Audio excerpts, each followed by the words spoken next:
If a repeat customer...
Yeah.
CEO Cargo is one of the most profitable businesses in all of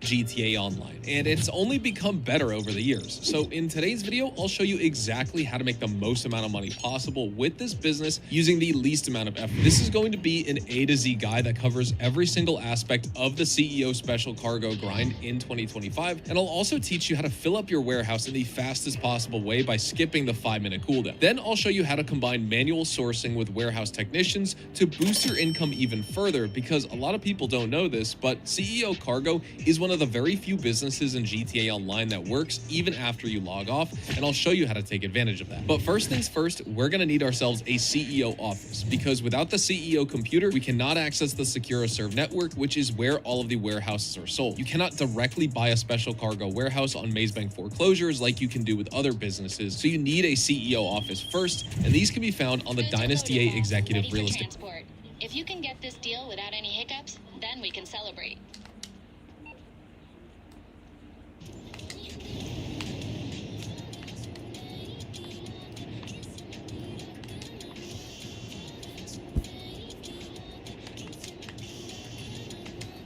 A website, the same place where you buy the agency. As for which CEO office location you should get, cheaper is probably better. I highly recommend these two, either Maze Bank West or the Arcadia Center. Lombank's got a great view and all, but it's a bit too overpriced in my opinion, and while Maze Bank Tower is the ultimate flex, it's also not that far away from Arcadius, so Arcadius, despite being the second cheapest option, is actually the best value for your money since it's pretty centrally located. And once we start doing those crate sourcing missions, you'll see why it's such a benefit to have a centrally located office building. By the way, I also recommend having an Oppressor Mark II or at least a Sparrow helicopter or even a buzzer before you start your crate grind, because any kind of fast flying vehicle with homing missiles is going to make a huge difference in the amount of time it'll take you to source these crates. And if you just have an armored Kuruma or even a Duke of Death right now, maybe hold off on the warehouse business and grind some more Cluck and Bell farm raids first, because CEO warehouses are expensive.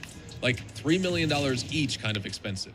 And I'll say it right now, unless you have at least $6 to $7 million in disposable income, don't even think about starting a warehouse grind, because unless you have 2 or more large warehouses, the grind will be quite inefficient at first. Technically, you can make do with just one warehouse if you do other activities like headhunter CEO work, or even payphone hits to pad out the cooldown, literally any other content to pass the time. But ideally, you'll want 2 or more large warehouses that are in close proximity to each other so you can source crates for one while the other is on cooldown. Having a terabyte is also a huge bonus here, because you can park it in between both warehouses, zip back and forth to it on your Oppressor Mark II as soon as you exit one warehouse, and start a new mission. Okay, so these are the large warehouses that I recommend buying. First, you've got wholesale furniture over here, which costs $1.9 million.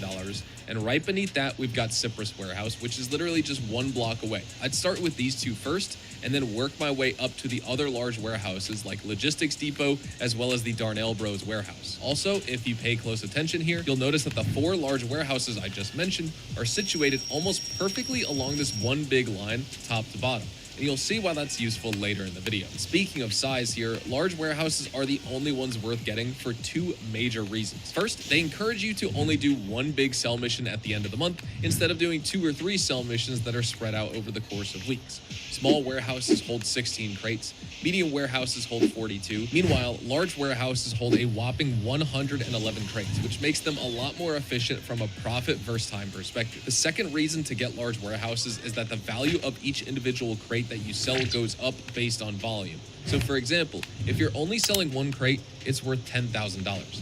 If you sell 15 to 19 crates at a time, which is basically 1 small warehouse full of crates, you get $15,000 per crate. But if you sell 111 crates all at the same time in 1 sale mission, which is what a large warehouse holds, you get $20,000 per crate. literally double what you get from selling one crate, and 33% more cash per crate compared to selling a small warehouse. So when you look at the big picture, it makes no sense to get a small warehouse. Remember, you can only have 5 warehouses total, and I'd much rather have 2 large warehouses than 5 small ones. Okay, now that we've talked about size, let's talk about the best way to use it. How do you source your crates? How many crates do you source at a time? What about special item drops? How rare are those? I'll answer all of these questions, starting with how to source your crates. So the way I like to do this is I start in an invite-only lobby with my CEO office as the spawn point. This way, I don't have to deal with griefers blowing up my cargo as I'm flying back to the warehouse, and I also start in a pretty central position, which makes the trips back and forth a whole lot quicker whenever the game gives me a randomized crate mission. Sometimes you'll get a location that's close to your warehouse, sometimes you won't. It's just better to start in the middle of the map, and that's why the Arcadius Business Center is so good, because it's right in the middle of the city. Alternatively, if you don't want to switch lobbies after every source, bring out your terabyte and park it sort of midway between your various warehouses. And no, you don't need the master control terminal to start crate theft missions. You can do those from the regular terabyte command center. Then let's talk about the actual missions themselves. The game gives you one of exactly 2 types. In Type A, you go around sourcing 3 individual crates from 3 separate locations that are usually next to each other. Type B, all 3 crates are packed inside a vehicle, and you have to drive this vehicle back to the warehouse. Obviously, I'm going to prefer Type B as it's a lot less time consuming. Unfortunately, we can't just hook up a vehicle to our Iron Mule or Cargo Bob, but the mission is still a whole lot faster than making 3 separate trips on your Oppressor or Sparrow or even Buzzard. And the game will randomly give you one of either mission. So sometimes you'll get a solo vehicle, sometimes you'll have to make 3 trips back and forth between the warehouse and the drop locations. And here's how to know which mission type you've got right after your assistant calls you. End the call, bring up your map. If you see the warehouse blip on the map, it means you're about to get 3 loose crates once you arrive at the GPS coordinates. If you don't see a warehouse blip, it means you're about to get a single vehicle, which is the best type of mission to be grinding. I know some people will straight up eat the $18,000 loss and just jump into a new session when they see that warehouse icon pop up because they'd rather lose that money than do 3 individual trips to collect their crates, but I don't think we have to go that extreme. It's not that big of a deal in my opinion, as I rarely grind crates anyway, but if you're serious about grinding these to the best of your ability, that's a method worth considering for time. You'll lose some money, sure, but the long-term gains in terms of time saved might outweigh the cost for you. And if you're really serious here, I've got a little glitch that's been around for a few years now, and this glitch lets you do the 3 crate source in about half the time. This only works when you get 3 loose crates and is useless for the single vehicle source missions. But that's exactly where we need to time save, because making 3 flights to and from the warehouse will eat into your sanity pretty fast and burn you out. So here's how you do this glitch. First, before you even start a crate source mission, bring up either Simeon or Lester on your cell phone and request the job. Then go for the 3 crate source, as I've only tested this glitch with the 3 crate source and I'm not sure if it works with the others. Besides, there's no point sourcing 1 or 2 crates at a time unless you're doing it specifically for RP, so always get 3 crates. Then with Simeon's job offer on your phone, pull out your Oppressor or Sparrow or whatever and fly to the location. Then walk into the middle of a crate, pick it up, then walk to the second crate, and while standing in the middle of that one, open your phone and accept the job. Then immediately back out of the job. You'll know you've successfully initiated the glitch when the 2 boxes appear like this in parallel right next to each other. Then place a manual waypoint on your location, pick up the 3rd box, and fly back to your warehouse with your phone open. Right as you enter the yellow circle, accept the job, and back out once again. Then you know the second stage of the and request the job. Then go for the 3 crate source, as I've only tested this glitch with the open from the warehouse will eat into your sanity pretty fast and burn you out. So here's how you do this glitch.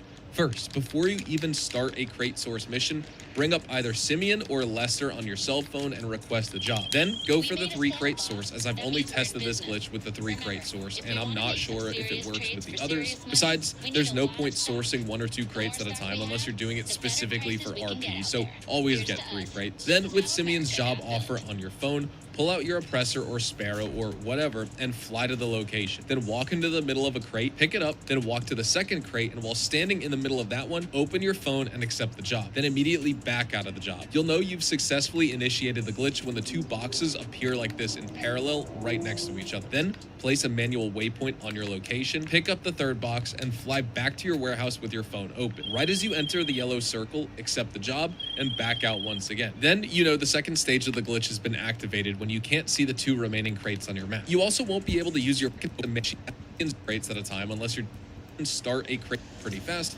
and burn you out. So here's how you do this glitch.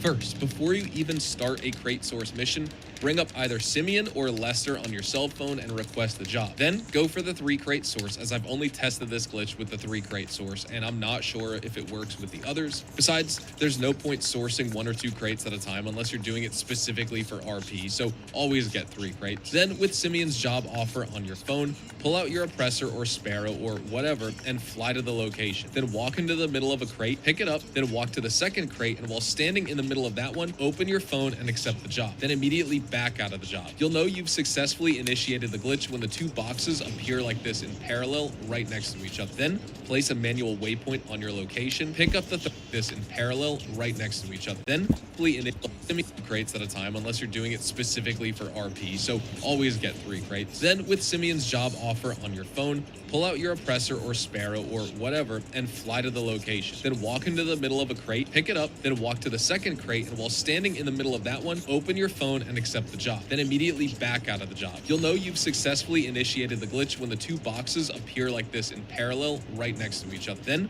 place a manual waypoint on your location, pick up the 3rd box, and fly back to your warehouse with your phone open. Right as you enter the yellow circle, accept the job, and back out once again. Then you know the second stage of the glitch has been activated when you can't see the 2 remaining crates on your map. You also won't be able to use your personal vehicle that you just flew in with, but that's no issue.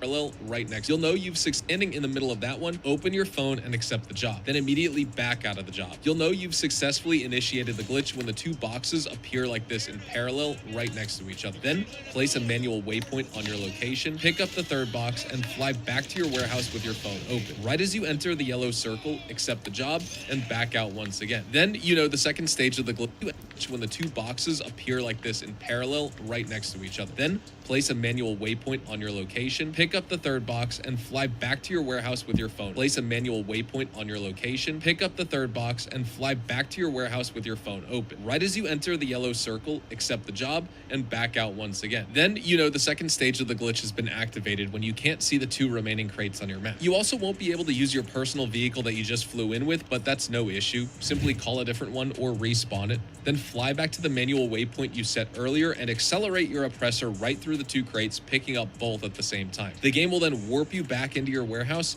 and for the final crate, just walk outside and pick it up to complete the source mission. This takes about half the time it normally would to source 3 separate crates, and it will significantly cut down time on your grind, so try it out and let me know if this glitch is still working. And for a final tip here, if you don't want the 2 worst crate source right as you enter the yellow circle, accept the job, and back out once again. Then you know the second stage of the glitch has been activated when you can't see the 2 remaining crates on your map. You also won't be able to use your personal vehicle that you just flew in with, but that's no issue. Simply call a different one or respawn it. Stage of the glitch has been activated when you can't see the 2 remaining crates on your map. You also won't be able to use your personal vehicle that you just flew in with, but that's no issue. Simply call a different one or respawn it. Then fly back to the manual waypoint you set earlier and accelerate your oppressor right through the 2 crates, picking up both at the same time. The game will then warp you back into your warehouse, and for the final crate, just walk outside and pick it up to complete the source mission. This takes about half the time it normally would to source 3 separate crates, and it will significantly cut down time on your grind, so try it out and let me know if this glitch is still working. And for a final tip here, if you don't want the 2 worst crate source missions in the game, which were added with the Criminal Enterprises update, start your source missions from the Terabyte.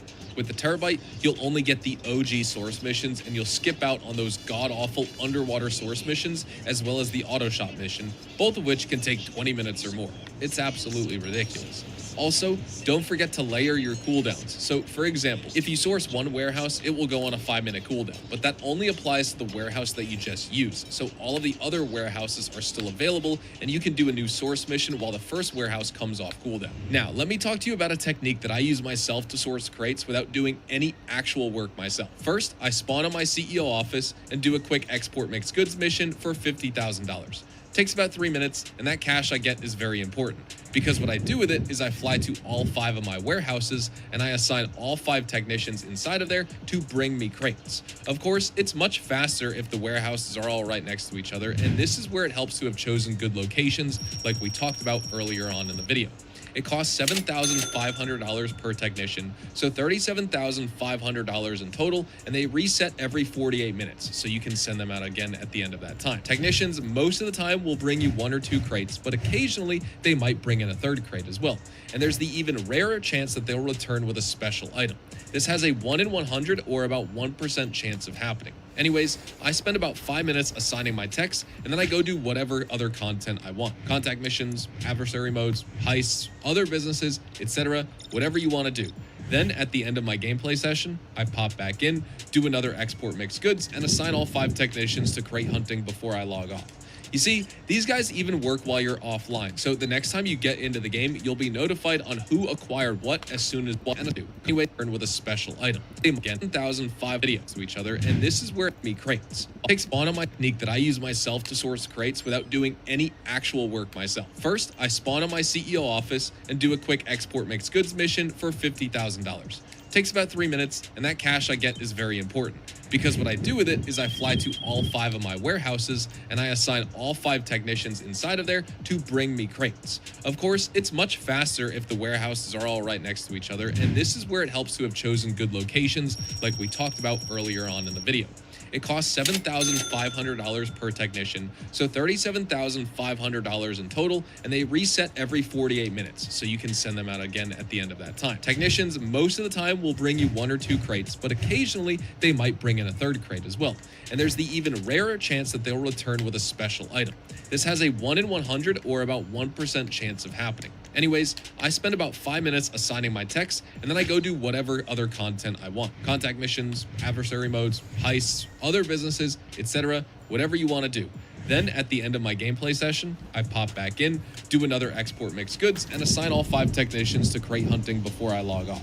You see, these guys even work while you're offline, so the next time you get into the game, you'll be notified on who acquired what as soon as you log in, and then you can repeat the cycle. This way, you're essentially filling up all warehouses for quote-unquote free because you get the money from the exporting mixed goods jobs with a slight profit, and you can still sell a full warehouse for over $2.2 million in profit. The only downside is, depending on how much you actually play the game and use the technicians, it can take you 1 or 2 months to fill up all 5 of your large warehouses this way. But it's really good for making money with the crate business when you otherwise wouldn't do any manual crate sourcing and grinding yourself.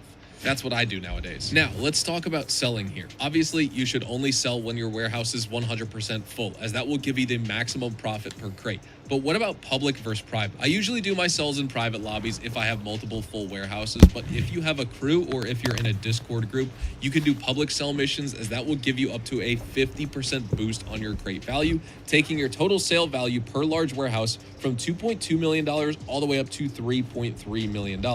And but what about public versus private? I usually do my sells in private lobbies if I have multiple full warehouses, but if you have a crew or if you're in a Discord group, you can do public sell missions, as that will give you up to a 50% boost on your crate value, taking your total sale value per large warehouse from $2.2 million all the way up to $3.3 million.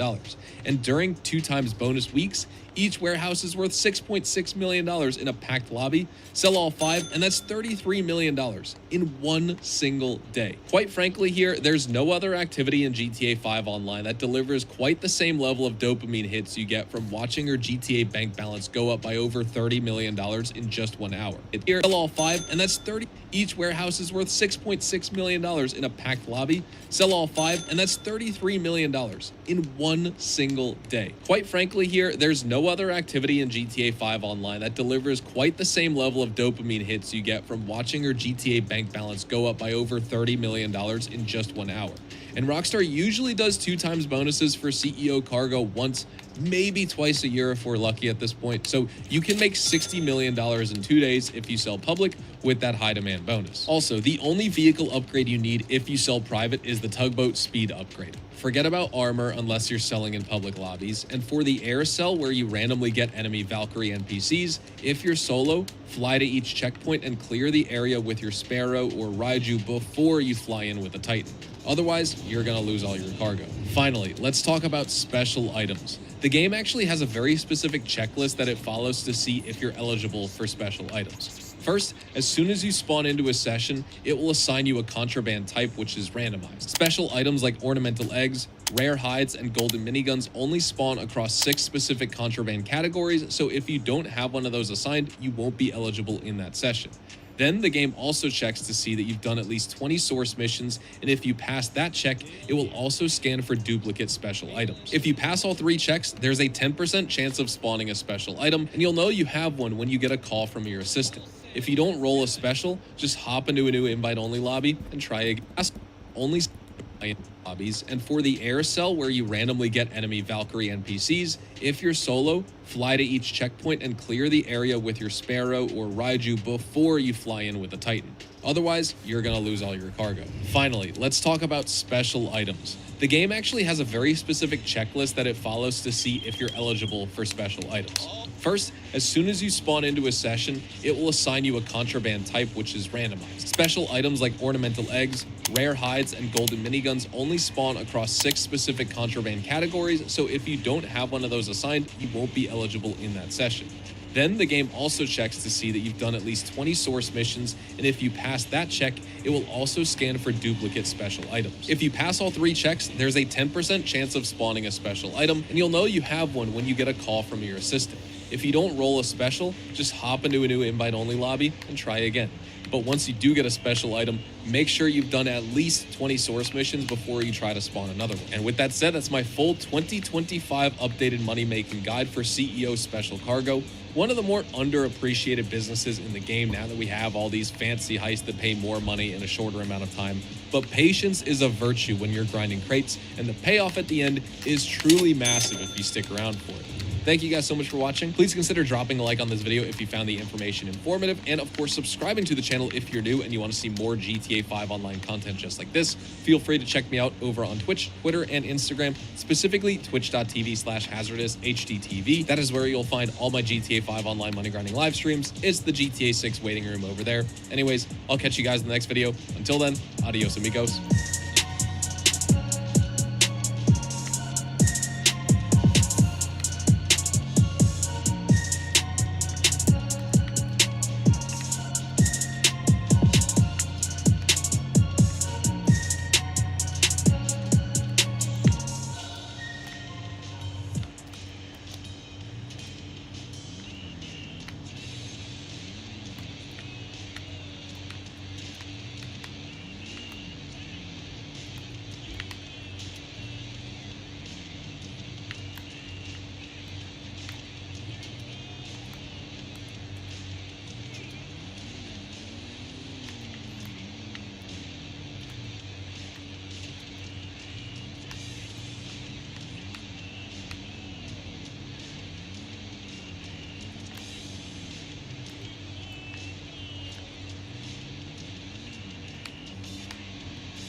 worry about.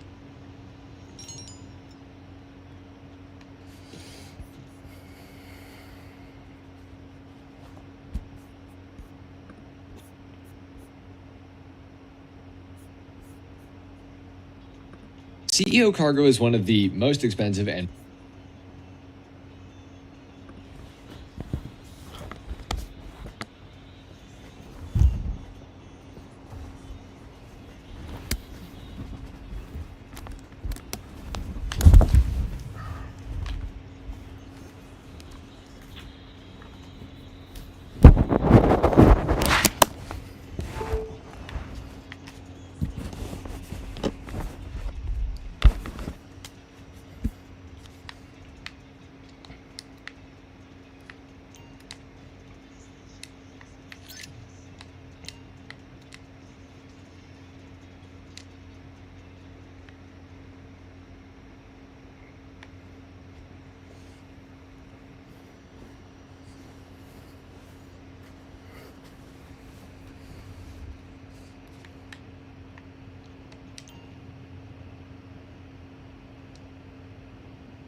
is the location and the exterior. So the first and cheapest mansion is the Tongva Estate. This used to be Devon Weston's mansion, and you can pick it up for $11.5 million.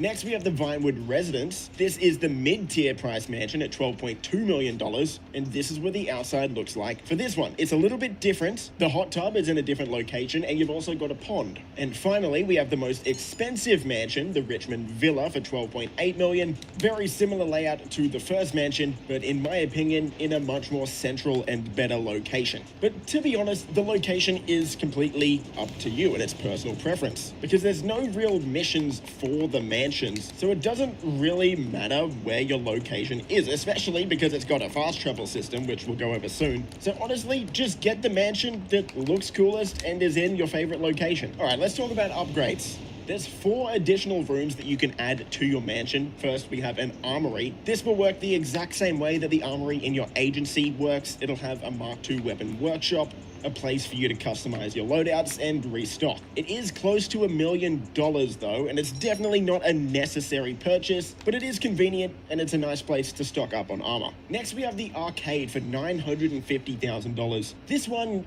really provides no use at all. It literally is just an arcade. The only reason to have it is if you want to play these arcade games. It's not like the actual arcade business that we could buy where you could start up a heist with it. This one literally is just an arcade. So for most players, you can skip this. Next, we have a podium. This is essentially just a location for you to show off your favorite car. If you want to know how to actually add a car to the podium, well, you have to go down to your first garage level in your mansion, head around the corner here, head into this blue circle on the ground, and you can access your vehicle management menu. From here, you can place whatever car you like, as long as it's in your mansion on the podium, and you can also place 2 cars in your driveway to show off out there as well. Next, we have a vehicle workshop, which is exactly what it sounds like. You can customize any of the cars in your mansion's garage at your own personal workshop. As for the garage itself, you have 20 slots in there, But for the vehicle workshop, I don't really know if I would recommend this for everyone. The reason being, normal players can't add HSW, drift tuning, or Benny's customizations from here. You can only add those if you also have GTA Plus. If you don't have GTA Plus, you're still gonna have to go to the LS Car Meet or Benny's to put these upgrades on, which in my opinion is a massive disappointment. Next, we have to talk about the security upgrade. This is $1.75 million, so it is extremely expensive, but this is one of the best features in the entire game for anyone who likes to grind money. If you buy this upgrade and you also have security upgrades on your other businesses, those businesses will never get raided again. Literally, the chance is 0%. It completely stops all raids. If you've been playing this game for years and you like grinding businesses, you know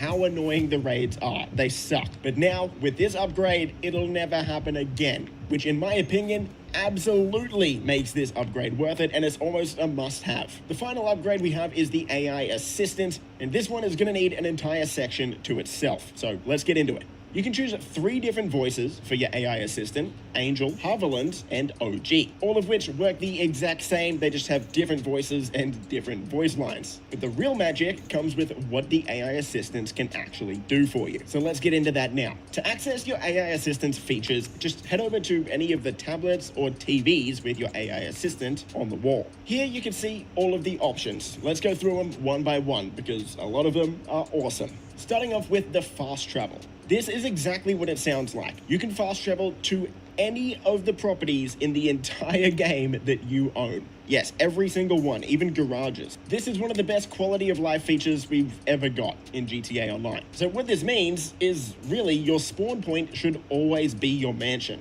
You just spawn in at your mansion, and whatever you choose to do, you can just teleport there in like 2 seconds. The next option is business production boost. Now, I'm gonna need you to sit down for this one if you haven't already. This is absolutely broken. Here, you get to pick one of your existing passive businesses and boost the production speed of that business for 24 hours. Yeah, an entire day. Now, I had to test this multiple times to confirm it was correct when I heard it. The boost that you get on these businesses is a 3x increase in production speed. Yeah, actually triple production. And I don't think a lot of players understand just how insanely good this is. Now, out of the 7 businesses here that you can boost, the best 2, of course, are going to be weapons and acid. Those are just the ones that make the most money. So let's say we boost our acid lab. That means for the next 24 hours, we're going to have a triple production speed boost, which basically means we're making triple money on our acid for the next 24 hours, whenever we want. For the just 7 businesses here that you can boost, the best 2, of course, are going to be weapons and acid. Those are just the ones that make the most money. So let's say we boost our acid lab. That means for the next 24 hours, we're going to have a triple production speed boost, which basically means we're making triple money on our acid for the next 24 hours, whenever we want. Of course, you will have to resupply it and sell it 3 times as often, but that's still triple the amount of money. Now let's just do a little thought experiment here. We all know Rockstar likes to add double money businesses every once in a while. Let's say your acid lab is double money one week. You combine that with this triple production speed increase, 3 times 2, that means you're basically making 6x money on acid for that week. This one feature alone pretty much makes the mansion one of the best, if not the best business in the entire game for making money. I genuinely cannot describe how incredible this is for making cash. Now, combine this business production boost with the fact that you've got a master control terminal also in your mansion and a fast travel system in your mansion. Well, this just makes everything a lot more convenient than it ever has been before. For the rest of your AI features, you can order champagne to be delivered to your kitchen. You can host a party in your mansion's nightclub. And of course, you can choose to exit your mansion either in one of the personal vehicles inside your mansion, a luxury vehicle, or a helicopter. If you open up your interaction menu and click on mansion management, you'll see that we have quite a few options on how to tailor your mansion exactly to your liking.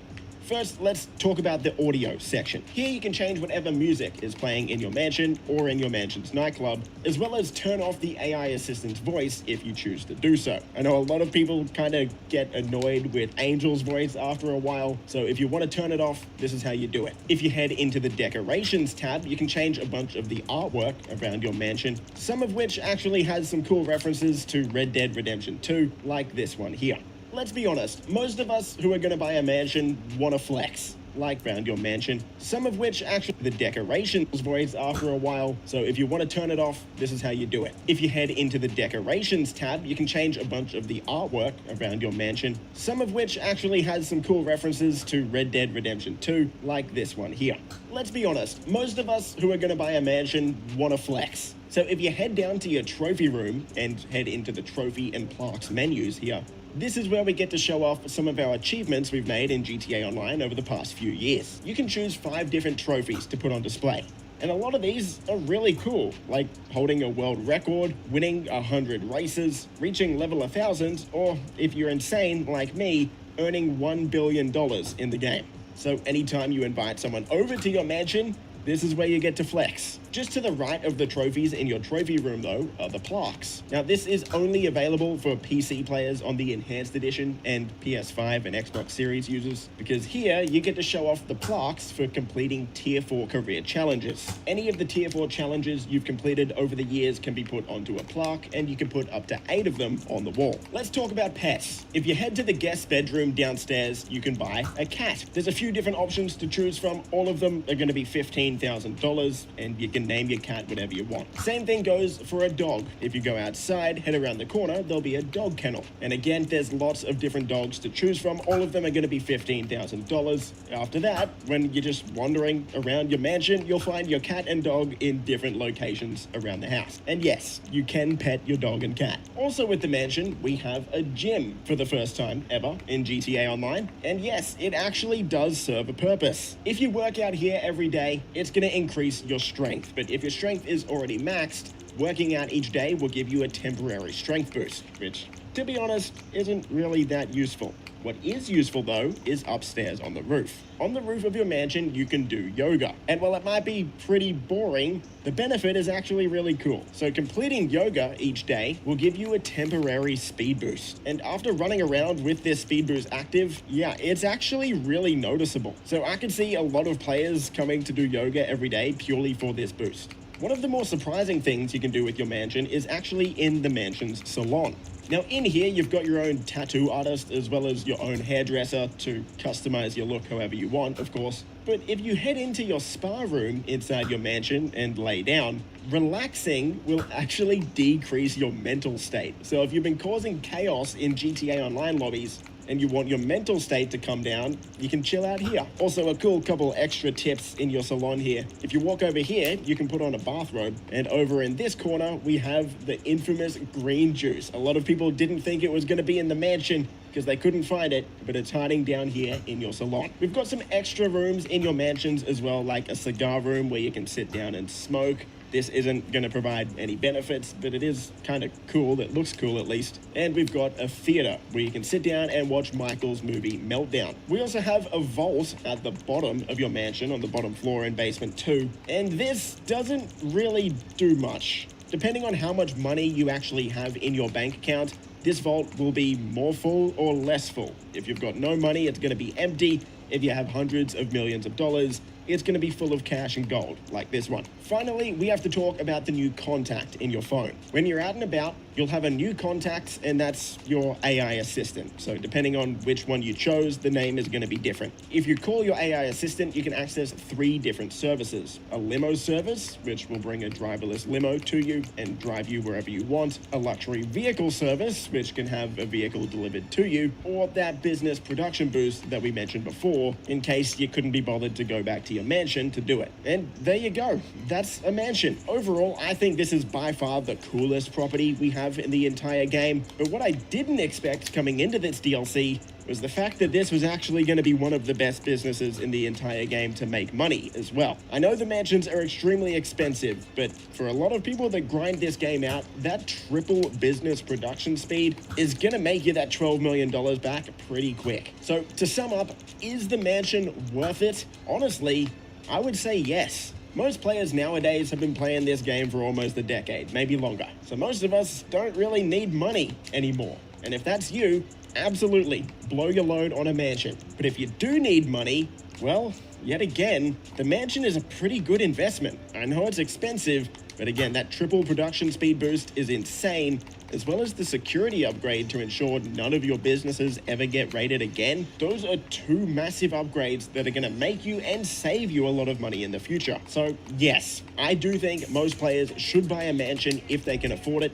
If this video helped you out, leave a thumbs up, subscribe for more stuff like this, stay safe, and I'll see you in the next video. Boys.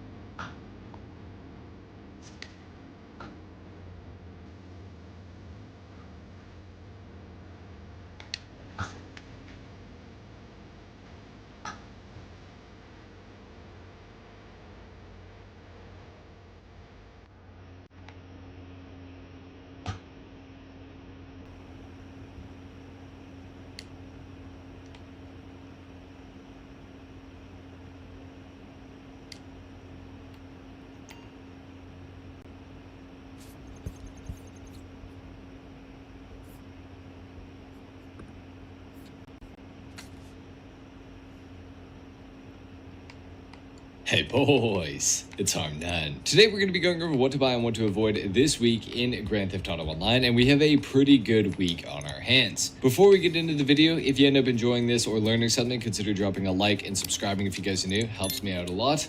Let's go ahead and get started with the weekly challenge this week, which is to complete 3 FIB files to receive a bonus $100,000. And that is actually a really good weekly challenge because those FIB files are also on bonus money this week, and they're going to be one of the better ways to earn as well. Now, in addition to this weekly challenge bonus, we do have some stuff carrying over from last week.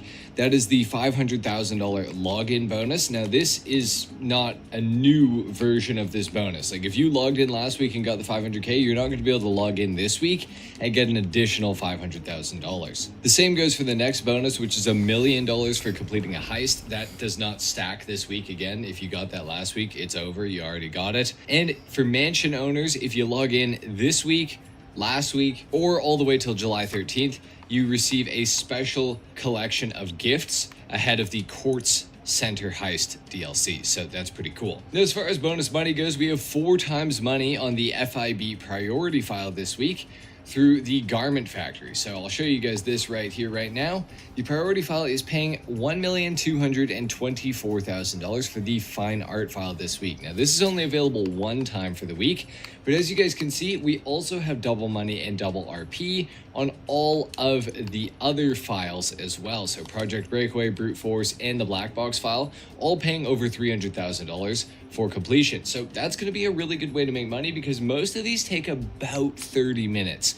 So they're not bad, that's for sure. But the fine art file is especially good this week because obviously $1,224,000 is really good. And if it's your first time completing it, there's some completion bonuses for doing it for the first time as well. I believe it's about $150,000 extra. So that is super sweet.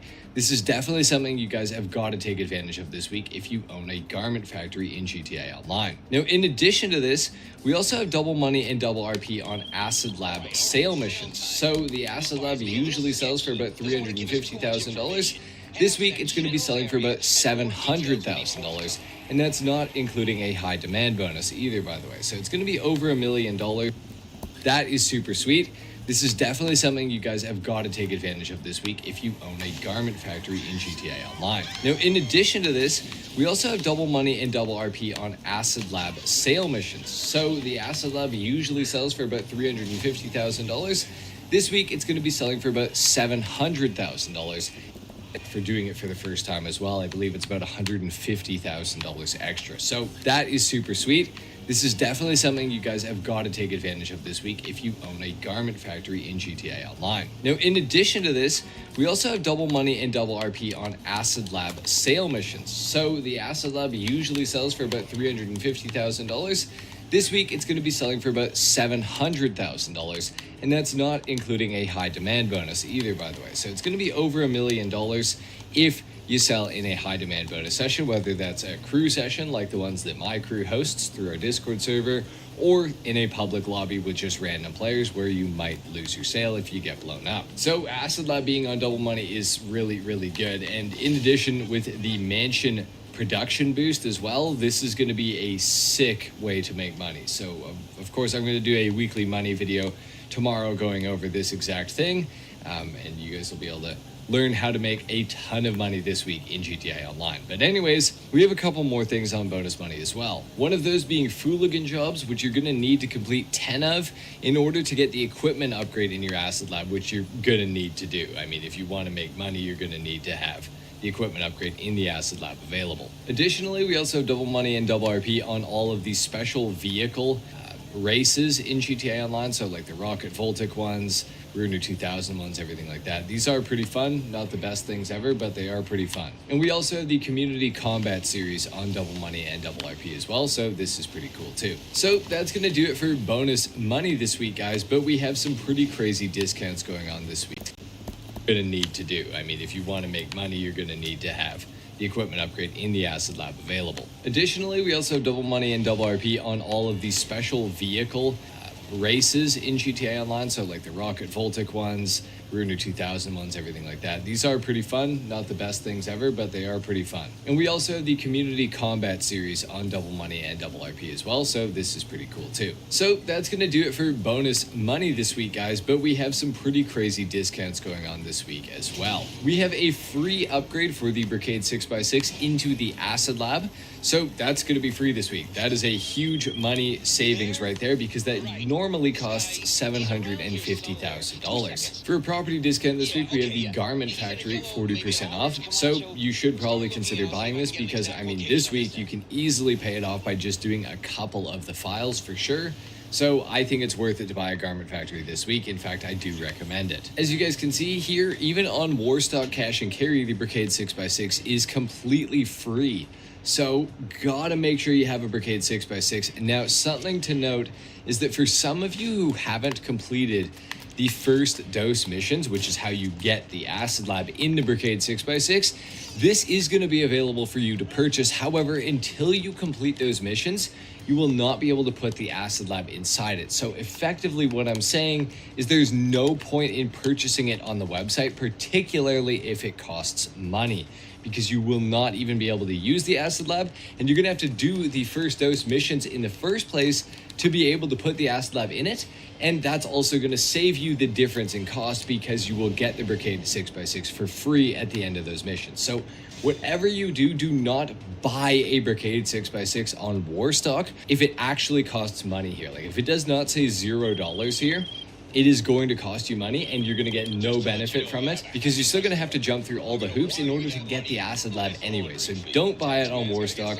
Just get it at the end of the first dose missions. I'll just go ahead and plug it here as well. I do have an Acid Lab guide linked in the description of this video as well. So if you guys are interested in finding out how the Acid Lab works and all that, that is there. So go check it out. Starting off with vehicle discounts, we have the Dubachi Spectre 30% off this week.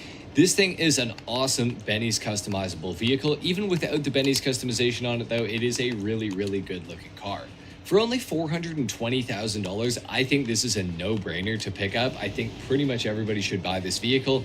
It's a fun little sports car for driving around, But at the end of the day, if you're not after something that's just average performance-wise, you could skip those missions. I'll just go ahead and plug it here as well. I do have an Acid Lab guide linked in the description of this video as well. So if you guys are interested in finding out how the Acid Lab works and all that, that is there. So go check it out. Starting off with vehicle discounts, we have the Dubachi Spectre 30% off this week.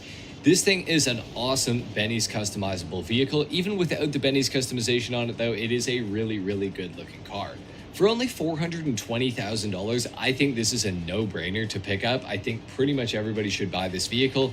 It's a fun little sports car for driving around, but at the end of the day, if you're not after something that's just average performance-wise, you could skip out on the Spectre. You do not need to have it by any means. And with the new DLC coming out, if you're lower on money, you may want to consider not purchasing it, because obviously there's going to be some new vehicles coming out that are probably going to be even better than the Spectre and even better than some of the top vehicles in the game right now.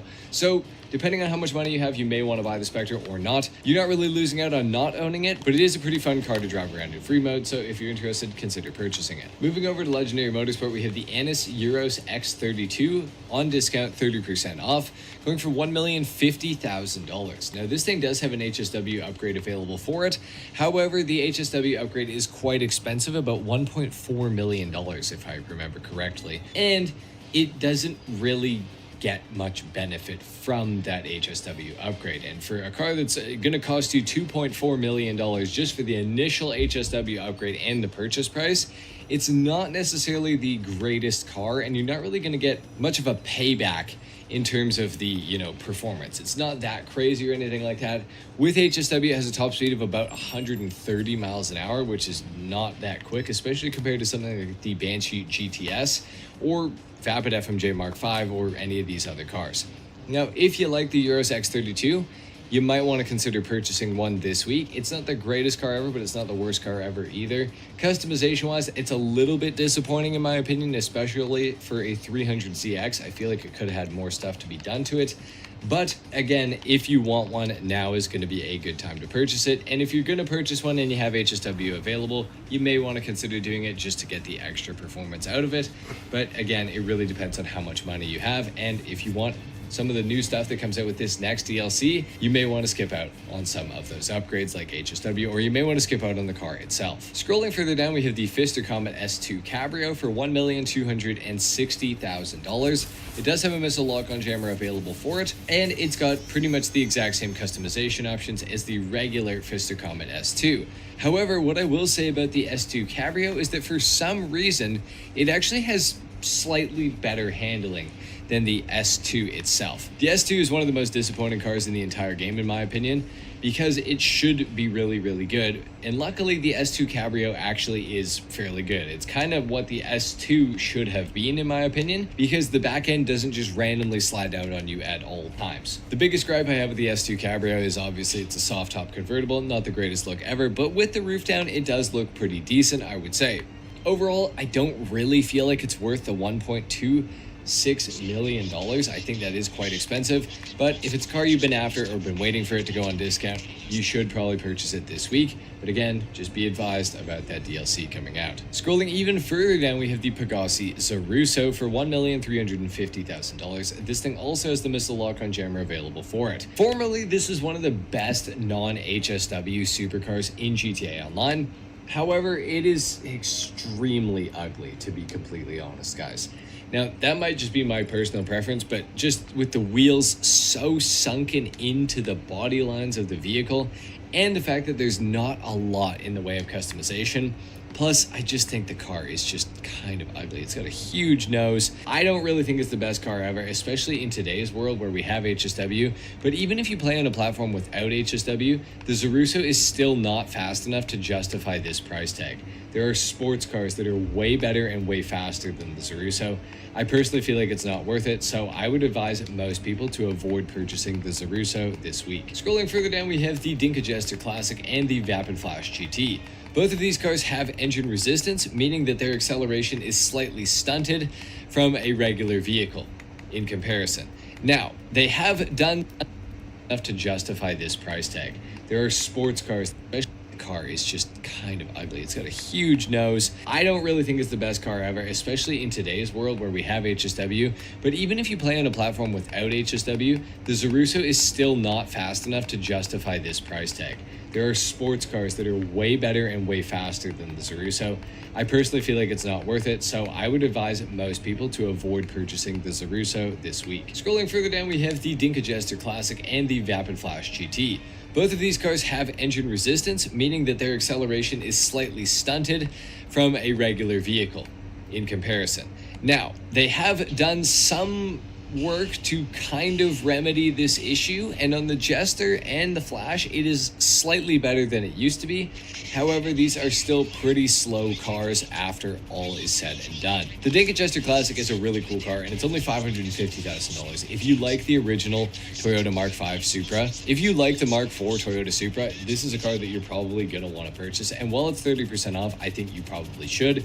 Again, if it's something you're interested in. So for $553,000, kind of don't think you can go too wrong with it. I would recommend purchasing it if you're interested. However, for the Vapid Flash GT, it's just so expensive. Almost $1.2 million for a car that is not that great.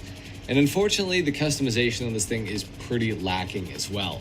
It's a cool looking car to begin with. I don't mind the driving experience of it personally, but the engine resistance is pretty easy to notice on this car, largely due to the fact that it's all-wheel drive, because you cannot double clutch, as it's known in the GTA community, with an all-wheel drive car, meaning that you can't kind of make up for that engine resistance in any way, shape, or form.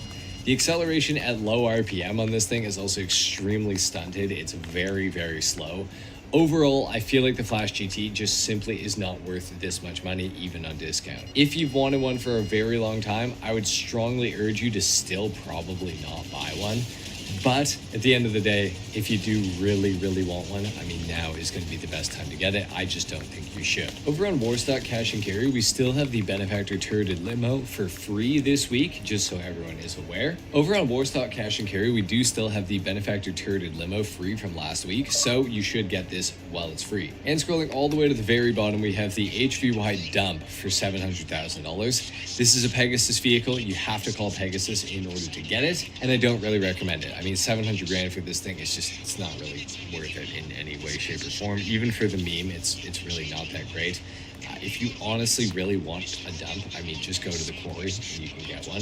I know it's kind of inconvenient if you want it like in Los Santos or something like that, but honestly, it's just not worth the $700,000, so I would avoid this one for sure. Over on Southern, we have the Annis Remus discounted for 30% off this week.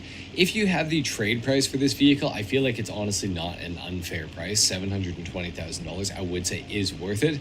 This car has some great customization. It was released with the Los Santos Tuners DLC. It has drift tuning available for it, which is sweet, a missile lock-on chamber, and it's got special liveries as well, which is pretty sweet. The Remus is a really good car. I honestly do recommend this one, especially if you're into drifting or JDM cars. If not, you can definitely skip it, but for those of you that are interested in those two things, I would recommend picking up a Remus this week. Scrolling a little further down, we have the Declassy Hot Ring Sabre discounted this week for 30% off, going for $435,000 if you have the trade price of $581. Now, unfortunately, this is not the best Hot Ring racer anymore. That title goes to the Gauntlet Hot Ring Hellfire. So I would advise you to get that thing, especially if you plan to ever race with it, which I don't know what else you would honestly be doing with a Hot Ring car. So for that reason alone, I just don't recommend the Hot Ring Sabre. It's just going to get walked around circuits, so there's really no point in owning one, in my opinion at least. If it was still really fast or anything like that, it would maybe be worth getting. And if it had any customization, it would also maybe be worth getting, but unfortunately it has neither, so I would avoid the Sabre entirely. We also have the Karen Everon discounted this week. Now, if you like big off-road trucks, you may want to consider purchasing this thing. It is one of the coolest off-road vehicles in the game. However, something to note with it is that due to the high center of gravity, this thing is extremely likely to tip over while you're off-roading, especially at high speed. But even on pavement, it can tip over as well, so do be aware of that. Customization-wise, it's got some decent stuff you can do to it, but at the end of the day, it is really expensive. I would definitely try to get the trade price. if you guys are interested in purchasing it this week, I feel like for $1,030,000, it's not really super worth it, especially when the Canis Camacho exists for $345,000 and will basically do everything this thing does, just a lot better. Very cool vehicle. I'm a big fan of the Everon, but it is really expensive for what you're getting, so be aware of that before purchasing one. For most players, I would say to avoid it. Within the casino this week, we have the Invitero Coquette D10 available to be won. It's a $1,510,000 car. I would advise you to come here and try to win it for sure. Within the LS car meet, we have the Obey iWagon available to be won, and in order to win it, you're going to have to place top 5 for 4 days in a row. Now, the iWagon is a horrible vehicle, so if you were ever going to get one, this is probably going to be your best bet so that you don't have to waste your hard-earned money on it, because again, it is a terrible vehicle. Top 5 for 4 days in a row. If you're interested, I mean, go for it for sure, but if you don't win it, it's really not the end of the world, trust me. Within the LS car meet, we have the Dinka Jester for $240,000, the Benefactor XLS for $253,000, and the DeClassy Tulip going for $718,000.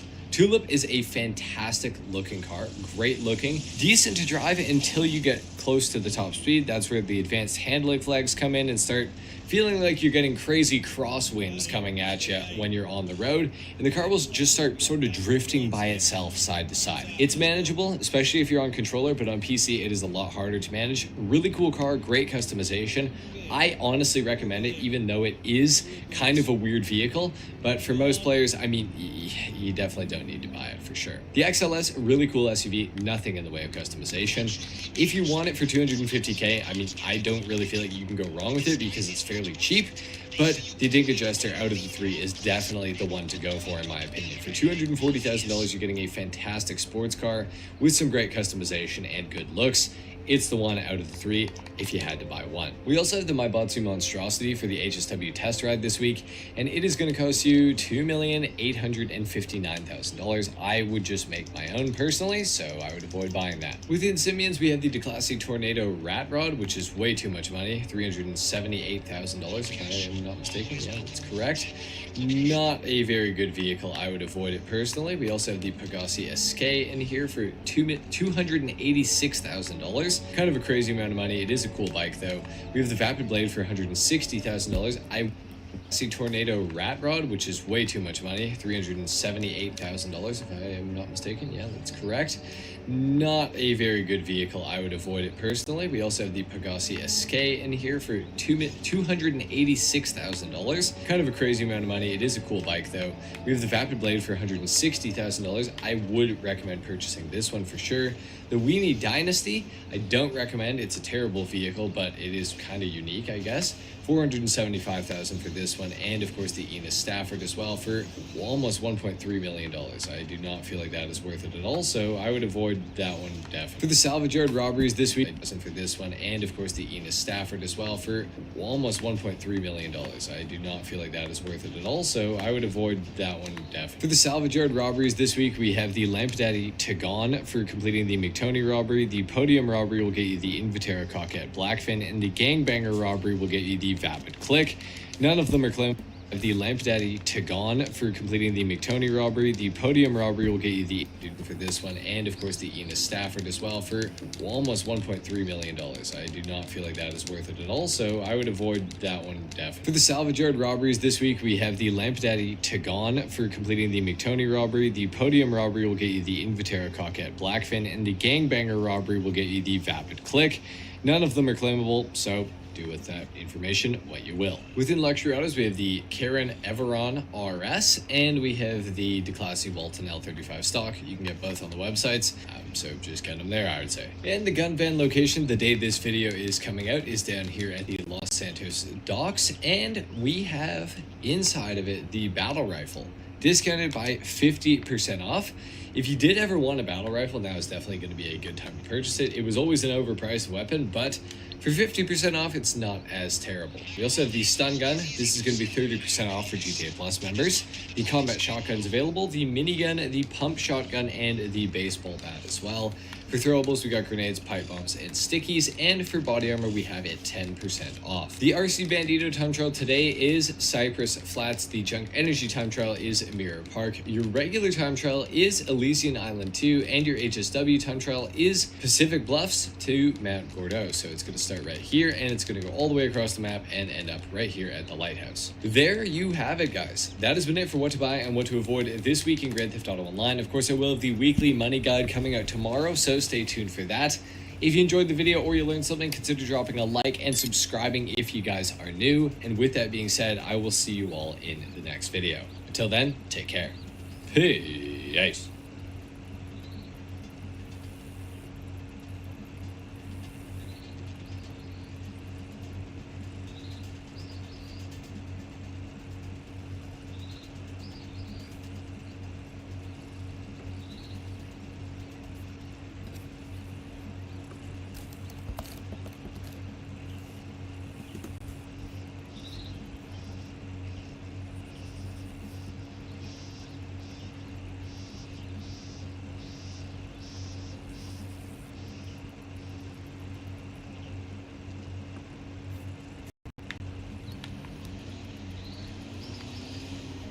The Los Santos car meet is one of 2 new locations added to GTA Online. Once you go into the Los Santos car meet for the first time and watch the cutscene, you gain the ability to buy the new property, the auto shop. And what can you do with an auto shop?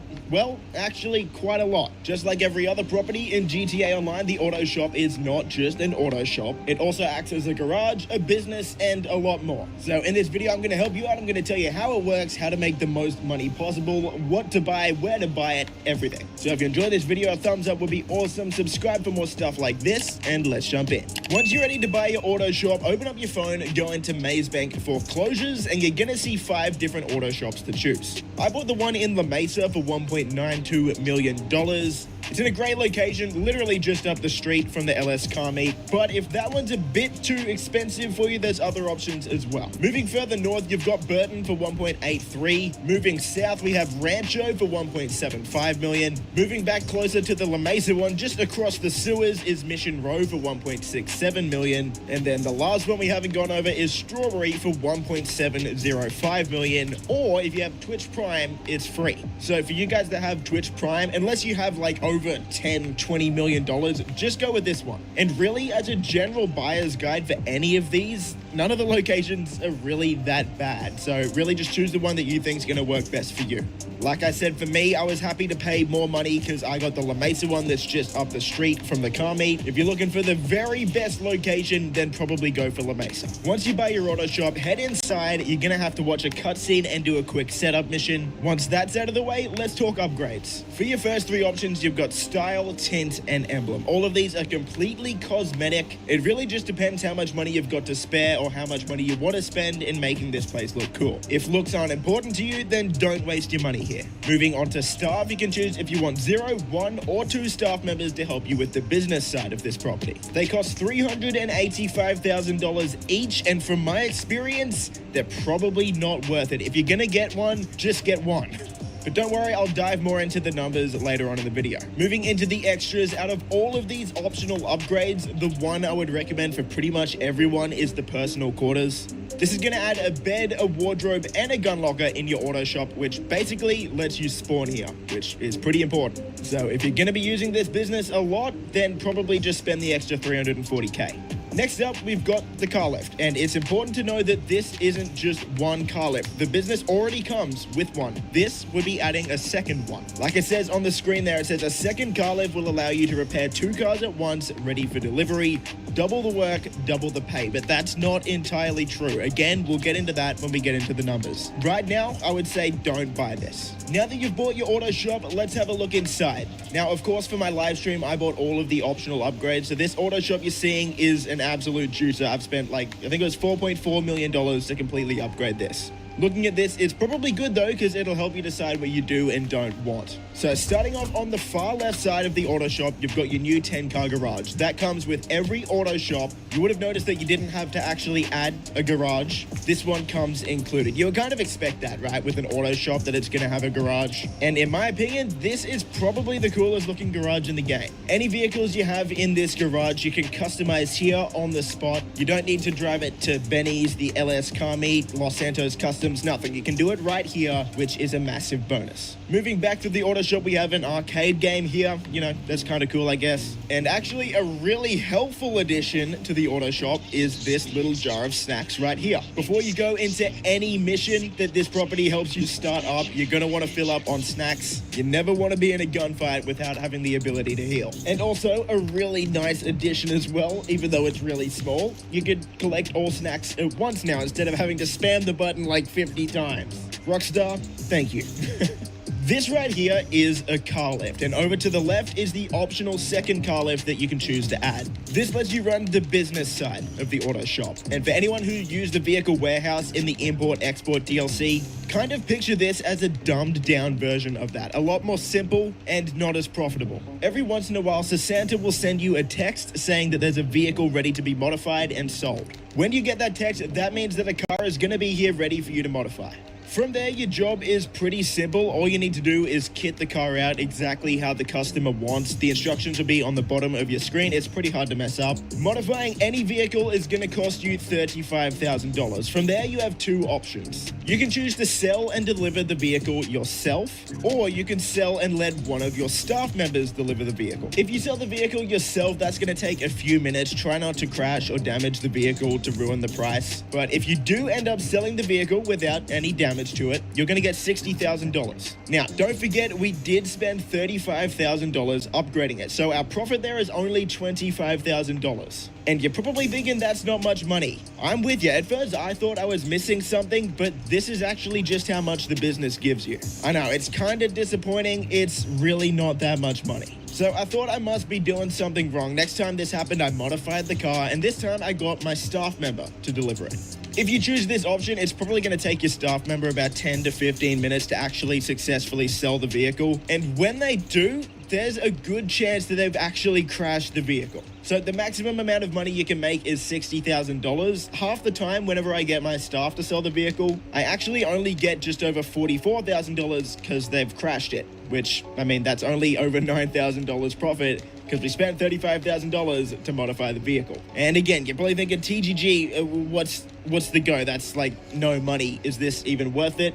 And again, I don't know. I'm kind of confused at how bad the pay is for this, which is why, in my opinion, I don't think it's worth spending the extra $650,000 for the second car lift, or paying an extra $385,000 for an extra staff member if you even want to get one. It's not all doom and gloom though, because there's actually two more ways to make money with the auto shop. So let's head upstairs, and on the right side of the stairs here, we've got an exotic car list. How the hell does this work?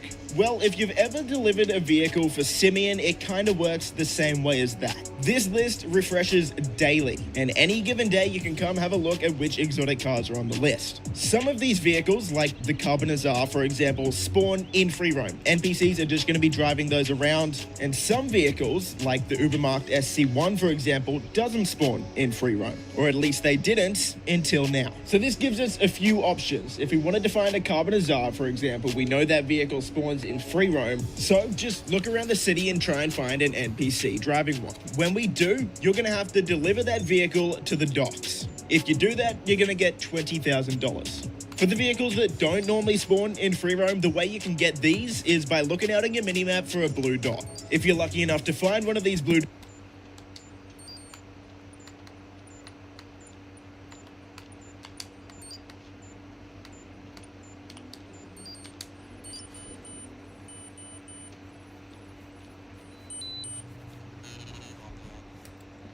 you can get these $20,000. For the vehicles that don't normally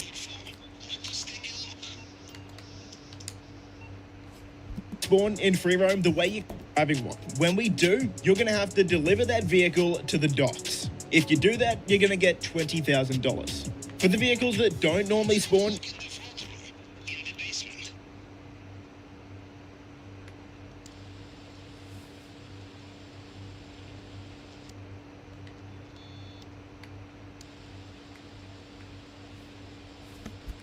in free roam, the way you can get these is $80,000. For that vehicle to the docks. If you do that, you're going to get $20,000. For the vehicles that don't normally spawn in free roam, the way you can get these is by looking out on your minimap for a blue dot. If you're lucky enough to find one of these blue dots,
when we do, you're going to have to deliver that vehicle to the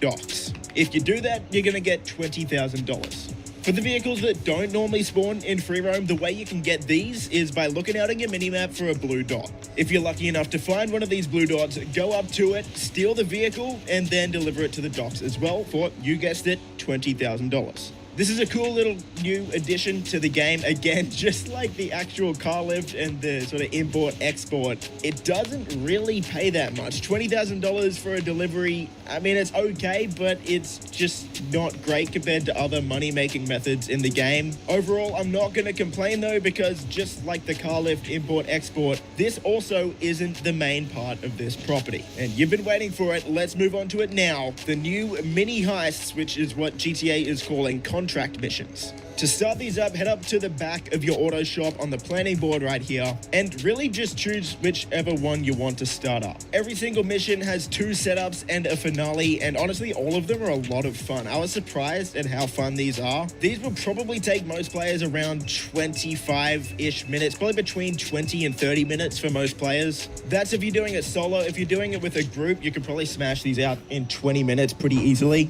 In total, there's 6 new contract missions, all of which are gonna pay around $170,000 to $180,000. Plus, you're gonna get an extra $75,000 for every first-time completion. Another underrated part of these is that's if you're doing it solo. If you're doing it with minutes, probably between 20 and 30 minutes for most players. That's if you're doing it solo. If you're doing it with a group, you can probably smash these out in 20 minutes pretty easily.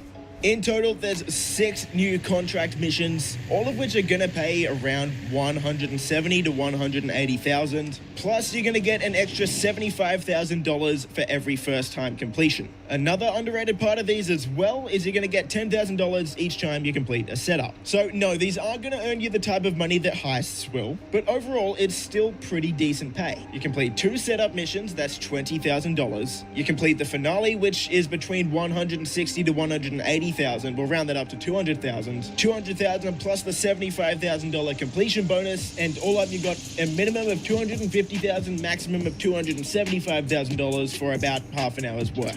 Not amazing, but not terrible. Plus, they're pretty fun. If you plan on bringing friends along, your friends are going to get $50,000 upon every completion. They're not going to get the full $170,000, so just keep that in mind as well. At this stage, I'm not really planning on doing walkthroughs for each individual mission. I think they're pretty straightforward. But if I was going to give you a couple tips now, for your 2 setup missions on every heist, try to use your fastest vehicle, whether that's a helicopter, an oppressor, anything. That's just in free mode. You can use whatever vehicle you want. You can also do it in an invite-only lobby so that griefers can't attack you. For the finale, though, you are going to have to use one of the new tuner vehicles. If you can't afford any of the tuner vehicles that came with this update, don't worry, they're going to let you use Santa's car for free. Now, some people are going to complain that you can't use your oppressors and your futuristic vehicles in the finale, but I think that's what actually makes this update unique. For anyone who played GTA Online at launch, or even just the older GTAs, this is technically what Grand Theft Auto is meant to be. By definition, this is what Grand Theft Auto is. The whole theme around this update is car culture is back, and this makes it feel like it is. No futuristic vehicles, just fast cars and street level crime. This is what makes these unique, like I said, and this is why I almost prefer these over the heists. I don't know yet, it's too early to tell. So there you have it, that's the auto shop. Overall, not the best for making money. There's a lot of other businesses that are definitely better. If you love cars though, if you're a car guy, this is a must-buy property. If you're only a money grinder and cars aren't really for you, you can probably miss this one. We'll wrap it up there. I hope this video helped. If it did, a thumbs up would be awesome. Subscribe for more stuff like this, and I'll see you in the next video. Boys. Favorite color, money green. I've been on my grind since I was in the 7th grade. I'm my first kid, I was only 17. Always a provider for my pack.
Are you trying to find Benny's on the GTA 5 online map, but you can't find it anywhere? I'm going to show you how to do it very simple, very easy. If you don't know what Benny's is, it's the original Motorworks lowrider place where you can get lowriders, customization done to your vehicle, and just a pretty cool place to have on your map and in your game. All you got to do is go to this location where it says LD on the map. There will be 2 LD locations on your map. Make sure you go to this one right here. Once you arrive,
same production capacity as before, at least.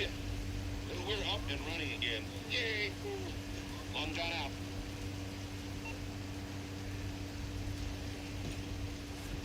Walk into the yellow circle and don't miss this easiest step after this long cutscene.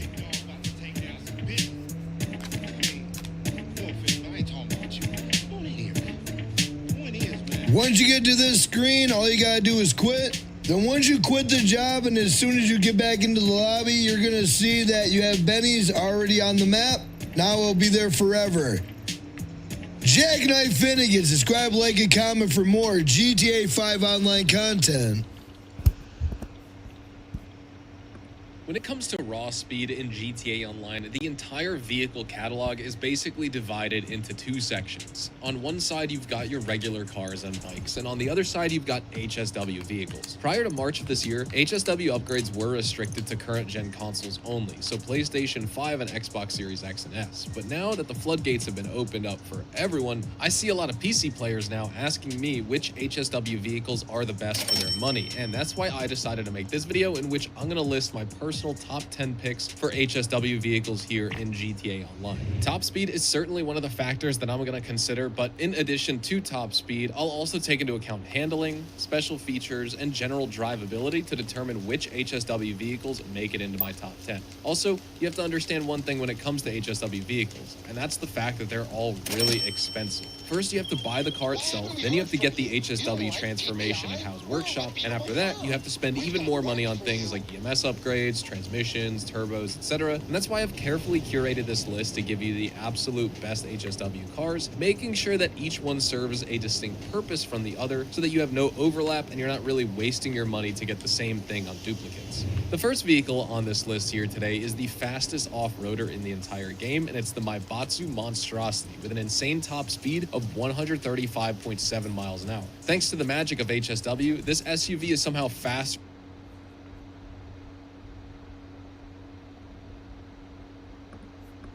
and most complicated businesses in GTA Online, but if you can manage to run it correctly, it is truly one of, if not the best business in the entire game. CEO Cargo has been updated a lot over the past 5 years or so, and now it is easily the best that it has ever been. In this video, I will show you tips and tricks that you can use to make running a CEO Cargo business a lot easier and far more profitable in GTA Online. If you enjoyed the video, a like is of course appreciated, if not dislike. Consider subscribing to my channel if you guys are new, and let's get started. To break into the CEO Cargo business, you will first need a CEO office. Luckily for us, this location won't be very important most of the time, so get whichever one you want. In order to not waste money, the best pick is going to be Maze Bank West for $1 million, or if you want a more centrally located one in the downtown area, the Arcadius Business Center for $2,250,000 is great. Maze Bank Tower is pretty overrated, largely due to the $4 million price tag, and Lawn Bank West has the best view of any CEO office by far. However, it costs $3.1 million, which is a lot of money that could be put towards CEO Cargo warehouses. Now, when it comes to upgrading your CEO office, there are a few really important things that you need to know. Almost every upgrade for the office itself is cosmetic, including the wall safe. A lot of players get tricked into thinking you'll actually get money from the hidden wall safe upgrade, but that is not true. The only upgrades really worth getting are the garages if you need more space for vehicles, and the accommodation if you want to be able to spawn at your CEO office. This can be kind of useful depending on if you want to take advantage of a mission that starts from the CEO office. That mission is of course export mixed goods. Now, once you've purchased an office when you visit the front desk, you will be able to launch the export mixed goods mission, which will pay you $50,000, and it's available to do every 48 minutes. It starts from the CEO office. That mission is of course export mixed goods. Now, once you've purchased an office when you visit the front desk, you will be able to launch the export mixed goods mission, which will pay you $50,000, and it's available to do every 48 minutes. And what you do for this mission is simply go and pick up a truck loaded with goods from one of your warehouse locations, and you're going to deliver it to the docks. Now, very occasionally this goes on double, sometimes even triple money, allowing you to really rake in some cash. A lot of people start their GTA Online days by doing this mission immediately after spawning in, which brings us back to why the accommodation is good if you want to spawn here and start off your day with this mission. To purchase CEO Cargo warehouses, which you're going to need to make the most money with this business, you're going to need to go to your office computer. Simply sit down and enter into the special cargo section of the computer and open up the warehouse map. There are 3 different tiers of warehouse that you can buy: small, medium, and large. I would only ever recommend purchasing large warehouses because they will allow you to hold more crates, allowing you to fill them up a lot more than the smaller warehouses between sale missions. This also inherently means doing less CEO Cargo sale missions, which aren't necessarily hard, but it can save you some time doing them less often. One thing to note here is that once you have purchased all large warehouses, you cannot get rid of them, and you can never get a small or medium warehouse. So be warned. One thing to note here is that once you have purchased all large warehouses, you cannot get rid of them, and you can never get a small or medium warehouse. So be warned. Small warehouses can hold up to 16 crates, and they range in cost between $250,000 to $400,000. Medium warehouses can hold up to 46 crates and range between $850,000 and $1 million. And large warehouses can hold up to 111 crates and cost between $1,900,000 to $3,500,000. Now, for the purpose of this video, we're going to only talk about large warehouses because I simply don't recommend buying the small or medium ones. When it comes to buying your large warehouses, these are the locations that you should purchase in order of first one to buy to last to buy. Starting off with the Darnell Bros warehouse for $3,500,000, followed by the Logistics Depot for $2,600,000, followed by wholesale furniture for $1,900,000, and finally the Cyprus warehouse for $3,265,000. Now the final location is where you have to decide what to do. The four that we've just mentioned are all in a very straight line and very close to each other. However, there is a big price difference between the last two that I'm going to recommend, and you can only have 5 in total, so you're going to have to make the decision of which one is going to work better for you. First up, we have the Walker & Sons warehouse for $3,040,000, or the West Vinewood backlot for a much cheaper $2,135,000. Walker & Sons is a lot closer to the other 4 locations than the West Vinewood backlot. However, it will cost you $900,000 more dollars. Now, in the long run, I would say it is more worth it to purchase the Walker & Sons warehouse because you will save yourself time whenever you go to source. However, something to be aware of is that this location in particular is a little bit more sketchy for landing helicopters near it due to the lack of room, and the other aspect is the risk of sail vehicles getting knocked or driven into the water, which is right beside the warehouse. This is again where you have to decide what is going to be best for your personal situation. Now honestly, I've never had an issue with the Walker & Sons warehouse, and it's the one I own out of the last 2. But I know people who have lost cargo due to the water, so do be warned. Now when it comes to actually getting crates for your warehouses, there are 2 main ways to do this. You can use your CEO office, any master control terminal, and most importantly the Terabyte to source CEO cargo.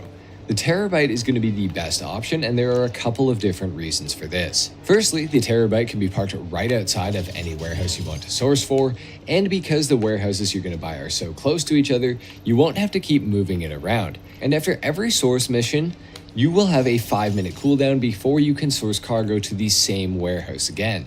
So, in that cooldown, you can simply source for the next warehouse down the street. Now, if you do this for 2 warehouses back to back, or even 3 warehouses, it will become extremely efficient because you're effectively eliminating. You won't have to keep moving it around. And after every source mission, you will have a 5-minute cooldown before to source CEO cargo. The Terabyte is going to be the best option, and there are a couple of different reasons for this. Firstly, the Terabyte can be parked right outside of any warehouse you want to source for, and because the warehouses you're going to buy are so close to each other, you won't have to keep moving it around. And after every source mission, you will have a option, and there are a couple of different reasons for this. Firstly, the Terabyte can be parked right outside of any warehouse you want to source for, and because the warehouses you're going to buy are so close to each other, you won't have to keep moving it around. And after every source mission, you will have a 5-minute cooldown before you can source cargo to the same warehouse again. So, in that cooldown, you can simply source for the next warehouse down the street. Now, if you do this for 2 warehouses back to back, or even 3 warehouses, it will become extremely efficient because you're effectively eliminating any non-productivity that would otherwise be incurred by the cooldown for sourcing the same warehouse. What I like to do is park the Terabyte in between 2 warehouses where I can easily walk from the warehouse to the Terabyte in not much time. Every source mission, you will have a 5-minute cooldown before you can source cargo to the same warehouse again. So, in that cooldown, you can simply source for the next warehouse down the street. Now, if you do this for 2 warehouses back to back, or even 3 warehouses, it will become extremely efficient because you're effectively eliminating any non-productivity that would otherwise be incurred by the cooldown for sourcing the same warehouse. What I like to do is park the Terabyte in between 2 warehouses where I can easily walk from the warehouse to the Terabyte in not much time at all, so I can begin another sourcing mission quickly. The other benefit of using the Terabyte to do your manual sourcing is that using the Terabyte's computer to launch sourcing missions will avoid getting the terrible sourcing mission that was added in the 2022 Criminal Enterprises update. This means that when you source using the Terabyte computer, not the Terabyte Master Control Terminal, you cannot get the newer sourcing mission that Rockstar added to this business. This one is awful, and it takes up to 30 minutes to complete a single sourcing mission. For those 2 reasons, I would always recommend using the Terabyte computer to source and completely skip out on using the Office or the Master Control Terminal. Now, when it comes to manually sourcing cargo, the most efficient way is to source 3 crates at a time for $18,000, and this is for reasons that we will get into in just a minute. Once you've launched the sourcing mission, there are a couple of things that you will want to know and pay attention to. About 60% of the time, your crates will spawn inside of a single vehicle, which you can go and pick up and then deliver back to your warehouse. Now, there used to be a way to actually tell which mission you got as soon as you began the mission. If you opened your map or looked at your mini-map and saw the warehouse that you had sourced to marked on the map, that used to mean that you had gotten a single vehicle sourcing mission. Now, if it wasn't on your map, that meant that the particular mission that you were doing was going to be 3 separate individual crates that you would have to go back and forth to pick up. Now, at some point, this was changed, as when I was getting footage for this video, this old trick was no longer true in my experience. I am wondering if this is because I sourced out of my terabyte, perhaps, but if anyone knows anything about this, please saw the warehouse that you had sourced to that we will get into in just a minute. Once you've launched a sourcing mission, there are a couple of things that you will want to know and pay attention to. About 60% of the time, your crates will spawn inside of a single vehicle, which you can go and pick up and then deliver back to your warehouse. Now, there used to be a way to actually tell which mission you got as soon as you began the mission. If you opened your map or looked at your mini-map and saw the warehouse that you had sourced to marked on the map, that used to mean that you had gotten a single vehicle sourcing mission. Now, if it wasn't on your map, that meant that up and then deliver back to your warehouse inside of a single vehicle, which you can go and pick up and then deliver back to your warehouse. Now, there used to be a way to actually tell which mission you got as soon as you began the mission. If you opened your map or looked at your mini-map and saw the warehouse that you had sourced to marked on the map, that used to mean that you had gotten a single vehicle sourcing mission. Now, if it wasn't on your map, that meant that the particular mission that you were doing was going to be 3 separate individual crates that you would have to go back and forth to pick up. Now, at some point, this was changed, as when I was getting footage for this video, this old trick was no longer true in my experience. I am wondering if this is because I sourced out of my terabyte, perhaps, but if anyone knows anything about this, please share with us in the comments, because I'm honestly a little confused. However, these next few tricks should still work. If you get the Trackify mission when you begin your sourcing mission, 2 dots will spawn on your Trackify radar, and then a 3rd dot will show up. Now, that 3rd dot is always going to be the actual location of your cargo, so pay lots of attention to this. Also, if you get the source mission where multiple green cargo crates spawn on the map, the last one that flashes on and off will always be your actual cargo. Now, once you've done some sourcing missions, your assistant may also call you and offer you a special item. These are worth about $100,000 to $150,000, and they will cost you 20% of the total value of the item to begin the sourcing mission. Then you can go and pick it up. Now, unfortunately, these special items will have to be sold separately from the rest of your crates, but they offer about an 80% profit margin, which is very nice to get. And then we have passive sourcing, and this is the method that I personally use to fill up my CEO cargo warehouses, and it usually takes me about 3 weeks to go from 0 crates to 111 crates. Since the 2022 Criminal Enterprises update, warehouse technicians have been added into each of your cargo warehouses. You simply walk up to them and can pay them $7,500, and they will source between 1 to 3 crates after 48 minutes. Obviously, 1 crate being the most common, with about a 65% chance. 2 crates have a 25% chance, and 3 crates are roughly a 10% chance.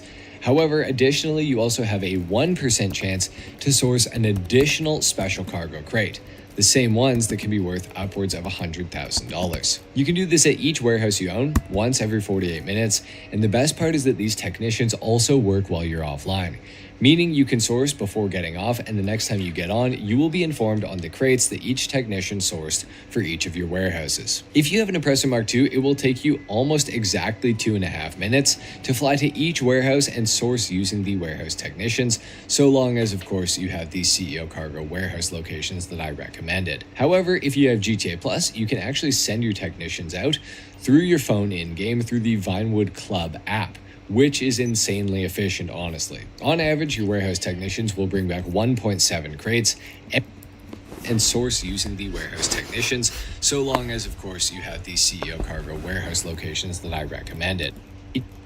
5% chance and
3 crates are roughly a 10% chance.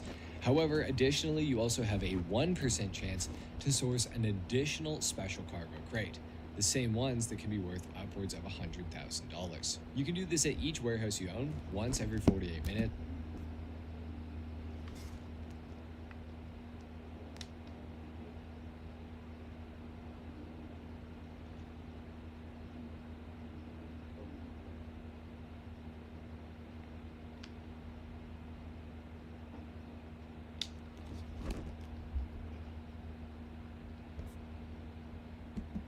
And the best part is that these technicians also work while you're offline, meaning you can source before getting off, and the next time you get on, you will be informed on the crates that each technician sourced for each of your warehouses. If you have an Oppressor Mark II, it will take you almost exactly 2.5 minutes to fly to each warehouse and source using the warehouse technicians, so long as, of course, you have these CEO Cargo warehouse locations that I recommended. However, if you have GTA Plus, you can actually send your technicians out through your phone in-game through the Vinewood Club app, which is insanely efficient, honestly. On average, your warehouse technicians will bring back 1.7 crates every time you source, meaning to fill up a warehouse entirely, it will take roughly 65 individual sources with your warehouse technicians. The next topic we got to talk about is warehouse raids. Now, I'm going to start this off by saying that if you have a mansion with the security detail upgrade, your risk of a cargo warehouse raid is exactly 0%, meaning the following will never even happen to you. Now, if you don't have a mansion with security detail, you can get raided. However, this only happens if you have 78 crates or more inside of your warehouse, meaning if you simply source 77 crates and leave your warehouse at 77 crates inside, you will not be raided. Now, this obviously sucks, as it means you can't access the full potential of your warehouse. It happens if you have 78 crates or more inside of your warehouse, meaning if you simply source 77 crates and leave your warehouse at 77 crates inside, you will not be raided. Now, this obviously sucks, as it means you can't access the full potential of your warehouses completely safely. However, it's better than losing millions of dollars worth of stock. You can also avoid raids generally by not being registered as a CEO, or like I said, by owning the mansion and having the security detail upgrade. When it comes to selling, CEO Cargo is one of the only businesses in the entire game where you can actually upgrade your sale vehicles to make the missions easier, more efficient, and faster. I'd recommend starting off by getting the Tugboat Speed upgrade, and beyond this, further upgrades really depend on if you plan to sell in private sessions or public sessions. Selling in public sessions or crew sessions will allow you to get a potentially massive high demand bonus, which is 2.5% more money for every player in the session, capping at 20 players in total, or a 50% sale bonus. Now, if you're selling CEO Cargo in a public session, you're obviously taking a huge risk, but if you want to sell somewhere very safe, our crew is available through our Discord server, and we have crew sessions running where you can still get the high demand bonus and be very safe at the same time. Now, if your sale mission ever goes poorly, if you lose a vehicle or something like that, if you close the game as quickly as you possibly can, you can avoid losing your entire collection of crates. Most of the time, if you do this quick enough, you will only lose 3 crates, which is really not sale bonus. Now, if you're selling CEO, the security detail upgrade. When it comes to selling, CEO Cargo is one of the only businesses in the entire game where you can actually upgrade your sale vehicles to make the missions easier, more efficient, and faster. I'd recommend starting off by getting the Tugboat Speed upgrade, and beyond this, further upgrades really depend on if you plan to sell in private sessions or public sessions. Selling in public sessions or crew sessions will allow you to get a potentially massive high demand bonus, which is 2.5% more money for every player in the session, capping at 20 players in total, or a 50% sale bonus. Now, if you're selling CEO Cargo in a public session, you're obviously taking a huge risk, but if you want to sell somewhere very safe, our crew is available through our Discord server, and we have crew sessions running where you can still get the high demand bonus and be very safe at the same time. Now, if your sale mission ever goes poorly, if you lose a vehicle or something like that, if you close the game as quickly as you possibly can, you can avoid losing your entire collection of crates. Most of the time, if you do this quick enough, you will only lose. You're obviously taking a huge risk, but if you want to sell somewhere, capping at 20 players in total, or a 50% sale bonus. Now, if you're selling CEO Cargo in a public session, you're obviously taking a huge risk, But if you want to sell somewhere very safe, our crew is available through our Discord server, and we have crew sessions running where you can still get the high demand bonus and be very safe at the same time. Now, if your sale mission ever goes poorly, if you lose a vehicle or something like that, if you close the game as quickly as you possibly can, you can avoid losing your entire collection of crates. Most of the time, if you do this quick enough, you will only lose 3 crates, which is really not the end of the world.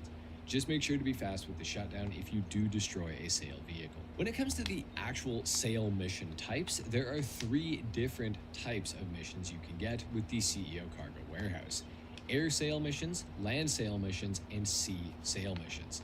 The air missions being easily the most dangerous when it comes to the NPCs that will come after you.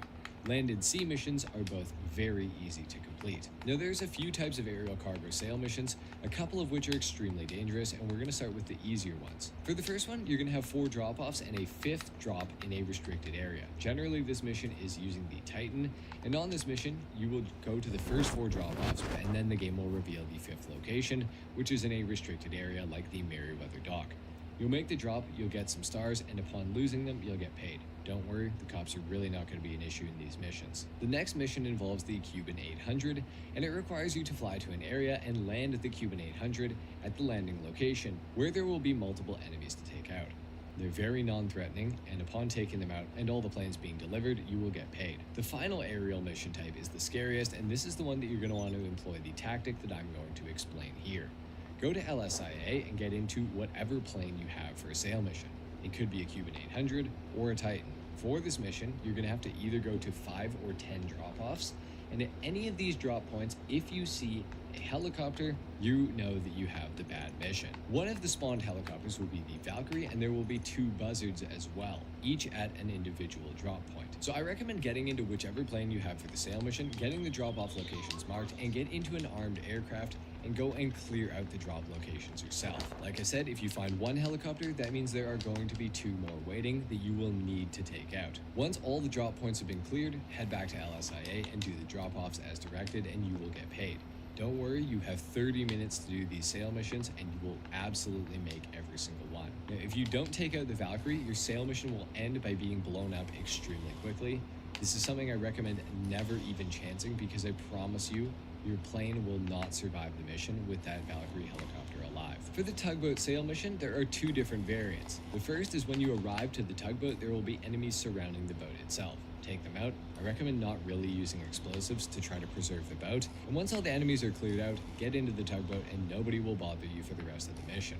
The other tugboat mission is when there are no enemies at the tugboat dock. This means that they will come after you out at sea, starting off in jet skis, and eventually a buzzard will spawn that is completely harmless and it will chase you.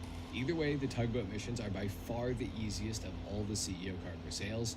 Just remember the speed upgrade. And then we have the brigade missions. Now, there are a few variants of these missions as well. 3 brigades will spawn if you're selling more than 30 crates in total. However, the missions can be different. The first variant are the single drop-off brigades, the best brigade mission by far.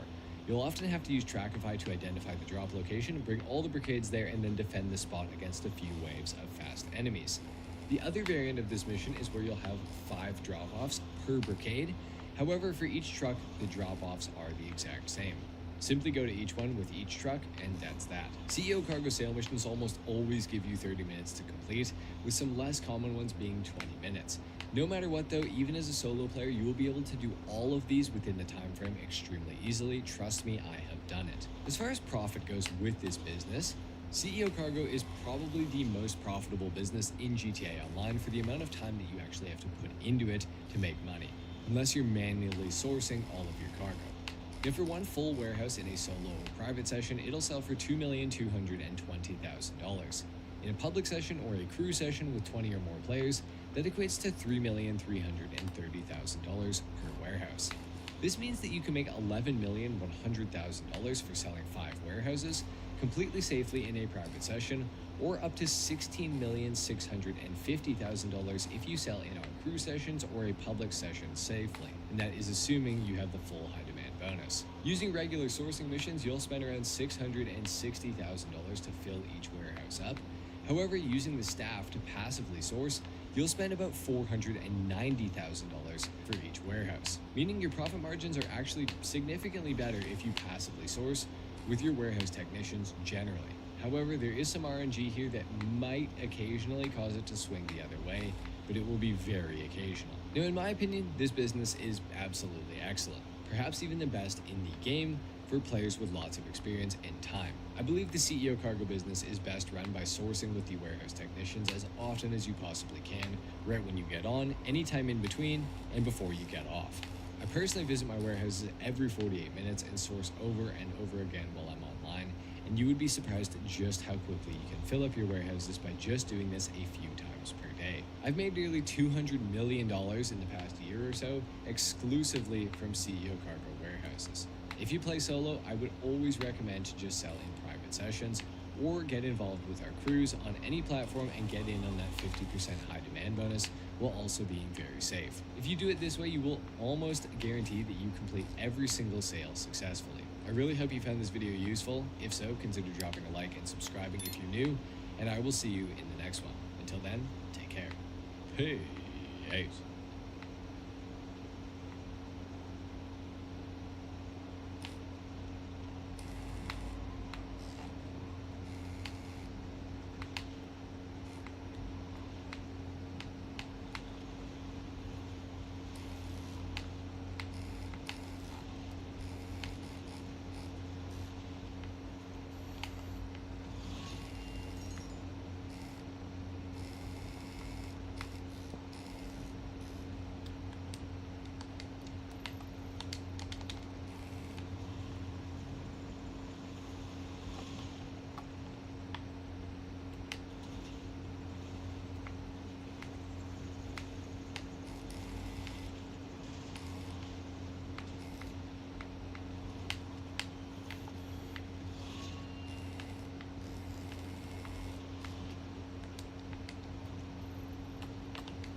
Hey boys, it's Harmon.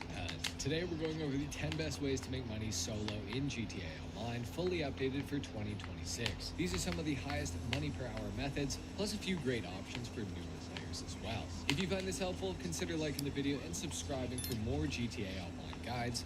Let's get into number 10. So off rip, we're starting off on the easier and more beginner-friendly end of things. We have the Cluck and Bell farm raid, and this pays the host $500,000 upon completion of the missions, and those missions can take as little as 45 minutes if you optimize everything correctly. However, if you take it more casually, it's going to take more like an hour to an hour and 15 minutes, and most importantly, this is able to be done by yourself as a solo player.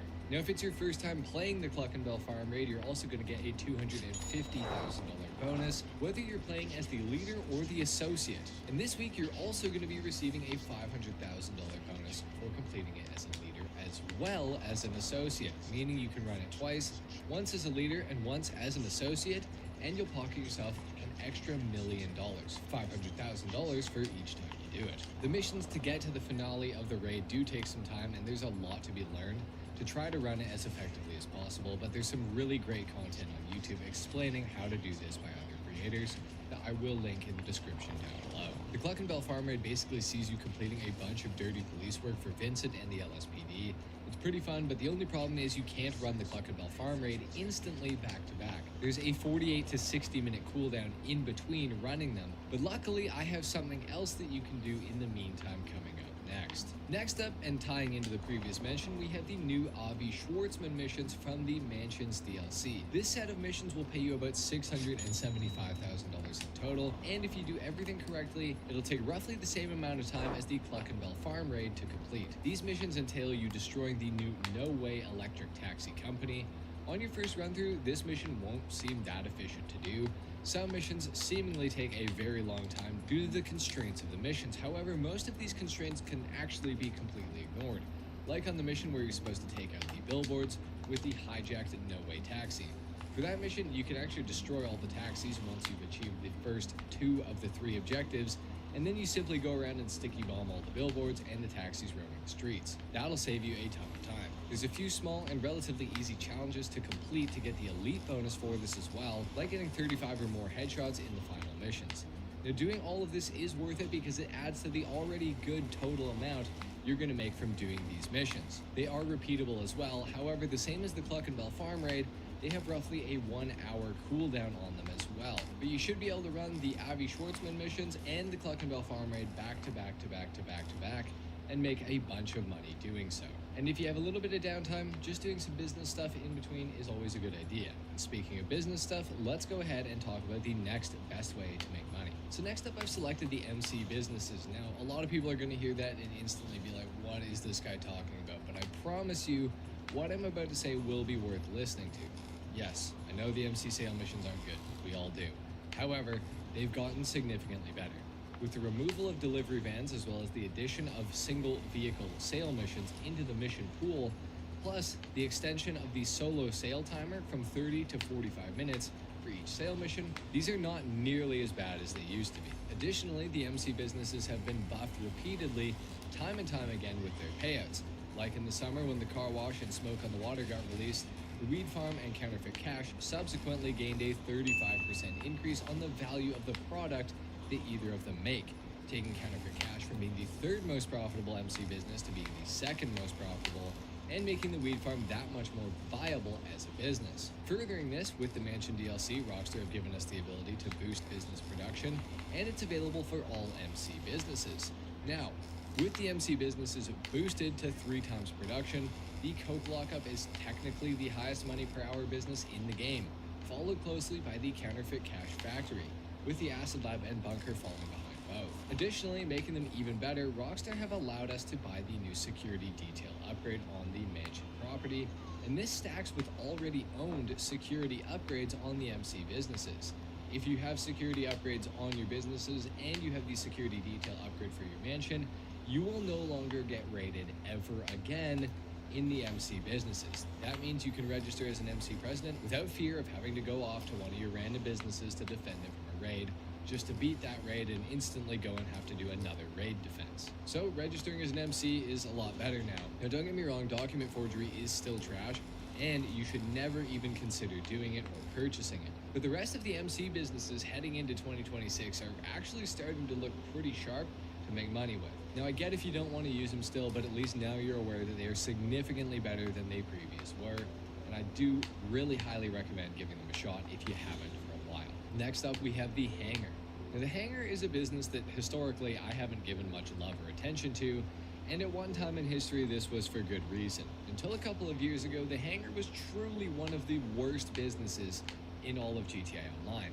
Air freight cargo crates were worth $10,000 a piece, and the missions to get them took between 10 and 30 minutes each. It was ridiculous, and on top of that, you needed to complete an absurd amount of them to unlock the trade prices for all the aircraft that came out in the Smuggler's Run update alongside the hangar. It was crazy. However, a few years back in 2022's Criminal Enterprises update, Rockstar made the hangar business significantly better. Although it still isn't the most time-efficient business, particularly for solo players because of the long cooldowns in between sourcing cargo particularly, so what did they do? Well, they tripled the default value of air freight cargo to $30,000 for each crate. Then they added a bonus for how much of one type of cargo you're holding, with the best being narcotics, medical supplies, or chemicals.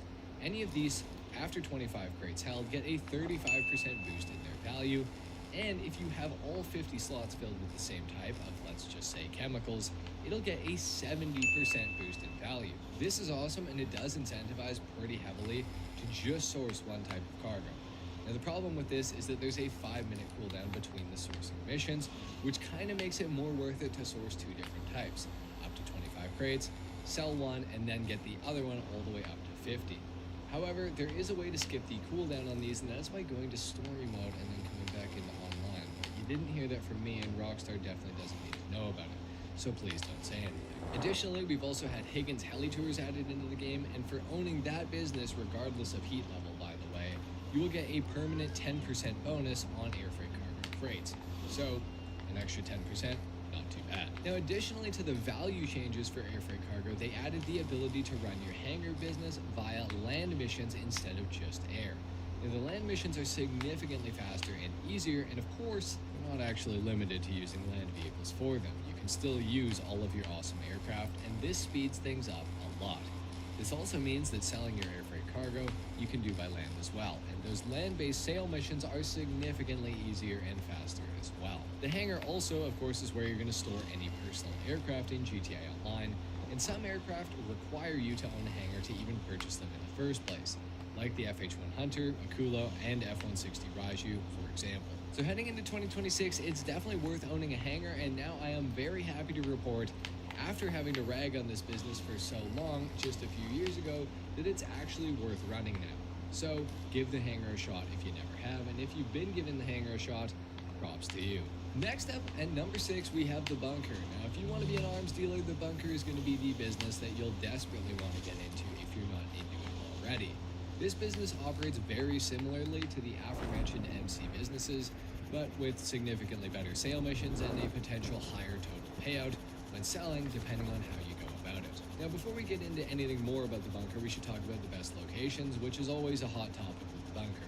There's basically 2 that are worth owning. But one of them is better than the other, and I will tell you why. Now, the Chumash bunker and the Farmhouse bunker are the only 2 worth having. These are the 2 locations, southernmost and closest to Los Santos, where you'll be selling all of your goods to. The Chumash bunker is located directly beside the Western Highway, and initially seems great because of the proximity to such a major route around the map. Until you consider that if you need to go inland, which you will need to do for most bunker sale missions, you'll need to either head way too far down south on the highway or climb up a massive hill in what will likely be a relatively slow and cumbersome sale vehicle, potentially adding minutes onto your sale mission. Now, for these reasons, I suggest the Farmhouse bunker, which is located next to Madrazo's Ranch and the middle highway that goes through the map. Now, both of these routes are very ideal for getting to wherever you need to go. Coincidentally, about 70 to 80% of bunker sale missions will take you to the eastern side of the map as well, which the Farmhouse bunker is significantly closer to, being based right in the middle of the map rather than all the way on the west side. So my suggestion is to buy the Farmhouse bunker. The Chumash guys will be going off in the comments about this, no doubt, they always do. And by the way, what I've just said is coming from a former Chumash bunker owner of several years. I switched to the Farmhouse back in 2022, and I have absolutely no regrets about it. Now, before we get into the bunker's main functionality, there's something else that's eastern side of the map as well, which the Farmhouse bunker is significantly closer to, down south on the highway, or climb up a massive hill in what will likely be a relatively slow and cumbersome sale vehicle, potentially adding minutes on southernmost and closest to Los Santos, where you'll be selling all of your goods to. The Chumash bunker is located. We should talk about the best locations, which is always a hot topic with the bunker. There's basically two that are worth owning. But one of them is better than the other, and I will tell you why. Now, the Chumash bunker and the farmhouse bunker are the only two worth having. These are the two locations, southernmost and closest to Los Santos, where you'll be selling all of your goods to. The Chumash bunker is located directly beside the Western Highway, and initially seems great because of the proximity to such a major route around the map. Until you consider that if you need to go inland, which you will need to do for most bunker sale missions, you'll need to either head way too far down south on the highway or climb up a massive hill in what will likely be a relatively slow and cumbersome sale vehicle, potentially adding minutes onto your sale mission. Now, for these reasons, I suggest the farmhouse bunker, which is located next to Madrazo's ranch and the middle highway that goes through the map. Now, both of these routes are very ideal for getting to wherever you need to go. Coincidentally, about 70 to 80% of bunker sale missions will take you to the eastern side of the map as well, which the farmhouse bunker is significantly closer to, being based right in the middle of the map rather than all the way on the west side. So my suggestion is to buy the farmhouse bunker. The Chumash guys will be going off in the comments about this, no doubt, they always do. And by the way, what I've just said is coming from a former Chumash bunker owner of several years. I switched to the farmhouse back in 2022, and I have absolutely no regrets about it. Now, before we get into the bunker's main functionality, there's something else that's good to know, which is the ammunition parts delivery dune loader that you can take out every 48 minutes, which will make you drive this dune loader to whatever ammunition it tells you to go to. Now, completing this each time will pay you $50,000. But the best part about this is that you can actually pick up the dune loader with the DH7 Iron Mule if you own one, meaning you can make deliveries in significantly less time than you could without it, especially the remote ammunitions like the one in Cypress Flats down south, or the one way up north in Paleto Bay. Now, for the main function of the bunker, we have the production and sale of weapons. This operates, like I said, similarly to the MC businesses, in that you purchase or gather supplies and your staff turn it into products that you can sell. Now, with this business, there are a couple of key things to note. One, in the computer in the bunker, make sure that all of your staff are set to manufacturing. This will turn your supplies into product the fastest and make sure your staff aren't wasting those precious profit-eating supplies on things like research. Although research does unlock stuff for you to upgrade weapons and vehicles later on, but that's not important for this video because we're trying to make money. Now, this is the important thing to note. For every $75,000 resupply, your bunker will produce $210,000 worth of product, giving you a $135,000 profit each time you buy supplies. Now, your bunker can take up to 5 resupplies in total, which is $375,000 in supplies and turned into $1,050,000 when it's all said and done. However, if you're playing solo, the most effective way to run the bunker is to buy one $75,000 resupply and sell as soon as that gets turned fully into product, because this guarantees a single delivery vehicle for your sale mission. Now, the reason I recommend doing it this way is because there is a bunker sale mission that is literally impossible to complete solo, which is the multiple Dune FAV mission. Every other sale mission in the game is fine, but you will just simply fail the Dune FAV one solo. There's also the Merryweather Insurgent mission, which is doable solo, but it's extremely draining with multiple vehicles and just not worth dealing with. Now, because of that, doing one resupply and then one sale and then rinsing and repeating that process is by far the safest and most consistent way to make money with the bunker without risking those failed sale missions. The bunker is a fantastic business that I highly recommend for solo players. Between the ammunition delivery and the semi-passive and relatively solo-friendly nature of the business, if you play it right, I think it's a great one to have for all solos. Next up at number 5, we have the Acid Lab, and this is the newest business on this list, and it's definitely a fan favorite. To unlock it, you simply have to do the 6 first dose missions with Dax. Then you'll be able to purchase the Acid Lab equipment into the Brigade 6x6 for $750,000. And of course, it sits inside the Brigade 6x6, which, by the way, is the second most armored vehicle in the game. Now, there is a bit of a caveat with this business, though, and that is the fact that you're going to need to complete 10 additional Fooligan jobs to unlock the ability to purchase the equipment upgrade for the Acid Lab, which is absolutely necessary if you want to make any degree of profit with this business. The equipment upgrade, once unlocked, will cost you $250,000 to buy it, and then you'll finally be ready to use this business. Now, the Acid Lab works extremely similarly to the MC businesses and the bunker. You buy supplies, it makes product, you sell it. However, the Acid Lab is very quick at making said product, being the fastest production business like this in GTA Online. In fact, it also has a boost production ability inside it that you can activate once every 24 real-life hours, and this boosts production for 1 hour by double speed. So, with a production boost during your acid production, it will make 0 acid to full acid in 3 hours flat. However, without the production boost, it will take 4 hours, which is still not bad. Now keep in mind, like I mentioned before, the Mansion Business Production Boost can also apply to this business as well as the bunker that we just talked about. And yes, for those of you that paid attention, it does actually stack with the Acid Lab's built-in production boost function, meaning that together the Acid Lab will make 0 to full product in 1 hour, which is crazy. Now, full product will be worth $353,000 after you name your acid product through the interaction menu for an additional 5% permanent bonus. You can also sell it in a public or a crew session and get the high demand bonus, taking the total for this up to about $500,000.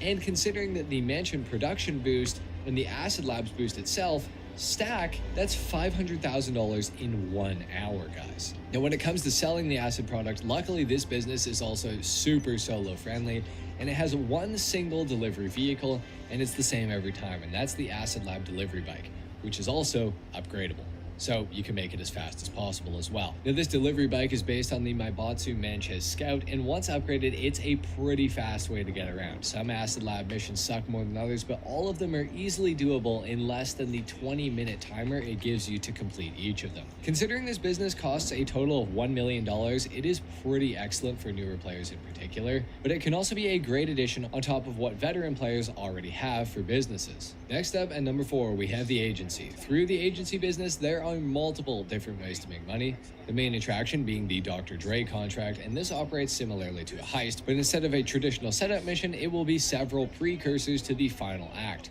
which sees you hunting down a guy who tried to steal unreleased Dr. Dre music and sell it. Now, everyone on YouTube says this pays $1 million and takes about an hour and 30 minutes to complete, but honestly, with all the cutscenes, waiting around your agency for Franklin to finally call you so you can go into your agency to begin the next mission after 10 plus missions, it's a lot more realistic to say that it'll take about 2 to 2.5 hours for your first playthrough.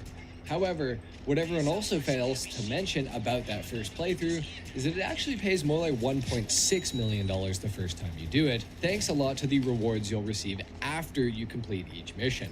Now, most of these rewards paid $100,000, but the final mission afterwards gave me a $250,000 award. So all in, you're looking at a lot more than $1 million at least the first time you do this. Now, on your second run, you'll be able to skip the cutscenes, I believe, and you'll also not have to wait for Franklin and Imani to call you in between each mission, which will save you a ton of time and make it a lot more worth it for any future reruns you decide to do. Now, luckily, there are a few more ways to earn through the agency business, and those come in the form of payphone hits and security contracts. Now, starting with payphone hits, which were everyone's favorite until Rockstar changed how they worked. Now, these used to be 15 minutes in between doing them, but they would pay $85,000 upon completion. However, now they pay $45,000, but there's only a 5-minute cooldown instead of a 15-minute cooldown. So technically you can get more money per hour, but your time spent in the missions is less efficient because you're getting less money than you would have previously. Now, next up, we also have security contracts. These are a personal favorite of mine. These short missions pay you between $35,000 to $80,000 for completing each one, and they range in difficulty and length, with vehicle recovery and asset protection being the longest and honestly least effective ways to make money with these.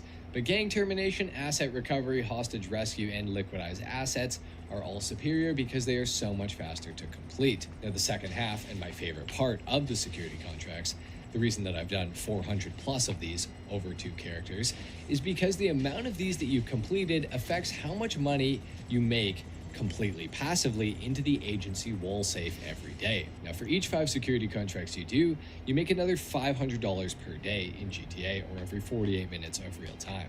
Now, this maxes out at 201 contracts completed, which will give you $20,000 every single day in GTA Online. Now, this might not sound worth it, but paired with the $8 to $12 million you'll make, how much money you make completely passively into the agency wall safe every day. Now, for each 5 security contracts you do, you make another $500 per day in GTA, or every 48 minutes of real time. Now this maxes out at 201 contracts completed, which will give you $20,000 every single day in GTA Online. Now this might not sound worth it, but paired with the $8 to $12 million you'll make from the contracts themselves, and then getting paid $20,000 a day forever without having to do literally anything else, is a great investment in my opinion. The agency also gives you access to Imani tech upgrades for vehicles, including the famed missile lock-on jammer, armor plating, and more. The agency is an awesome business, and it is certainly worth owning. Next up, we have the nightclub. This business is definitely going to be geared towards late game players in terms of getting the most out of the nightclub. So this is not something that I would advise a brand new GTA Online player to be looking to buy right away as your first business. And this is because the way to run the nightclub most efficiently is going to rely on owning nearly every other business in the entire game to get the most out of it. Now the nightclub has two ways to earn money: the legitimate front for the real business, which is upstairs and consists of the actual nightclub itself. Now, if you keep the popularity full, it'll make $50,000 per day passively, with the only maintenance being to keep the popularity maxed out. Now, keeping the popularity 3 increments away from full at least or higher at all times is how you're going to make the most money possible. Luckily, Rockstar's added 2 missions that will help to keep this popularity high. They will spawn every 48 minutes. These are the Kick Out Troublemaker mission and the Drunken VIP mission. The Kick Out Troublemaker is significantly more ideal. You simply walk up to the blue dot on your map and nicely evict them from your nightclub. For doing this, you're going to get paid $10,000. And your popularity is going to go up a total of 5 ticks. Then there's the Drunken VIP mission, where you'll have to drive a client home or to the hospital after a rough day or night at the club. The distance you'll have to take them is random. It can be as close as less than half a mile, or it can be as far as 4 miles, just depending on where they need to go. This one also pays you $10,000 for doing it, but obviously takes significantly longer. Oh, and by the way, you can't go over 80 miles per hour or the car will blow up. Then there's the nightclub basement, which, to briefly sum it up, relies on you to own a bunch of illicit businesses, and through owning those, your nightclub basement technicians can accrue goods for you passively and store them for you in your nightclub basement until you're ready to sell them. Now, a full nightclub basement will sell for just under $2 million, although the most ideal way to sell it is when it reaches just above $1 million, because some produce isn't worth waiting for. Now, Tony's going to take a 10% laundering cut off the first $1 million you make, but anything after that first $1 million is completely exempt. He will not take any sort of a cut. This is a business I strongly recommend, but only after nightclub basement technicians can accrue goods for you passively and store them for you in your nightclub basement until you're ready to sell them. Now, a full nightclub basement will sell for just under $2 million, although the most ideal way to sell it is when it reaches just above $1 million, because some produce isn't worth waiting for. Now, Tony's going to take a 10% laundering cut off the first $1 million you make, but anything after that first $1 million is completely exempt. He will not take any sort of a cut. This is a business I strongly recommend, but only after you've got a ton of other businesses. Now, if you want to know more about it, I have a great nightclub guide that I will sum it up. Relies on you to own a bunch of illicit businesses, and through owning those, your nightclub basement technicians can accrue goods for you passively and store them for you in your nightclub basement until you're ready to sell them. Now, a full nightclub basement will sell for just under $2 million, although the most ideal way to sell it is when it reaches just above $1 million, because some produce isn't worth waiting for. Now, Tony's going to take a 10% laundering cut off the first $1 million you make, but anything after that first $1 million is completely exempt. He will not take any sort of a cut. This is a business I strongly recommend, but only after you've got a ton of other businesses.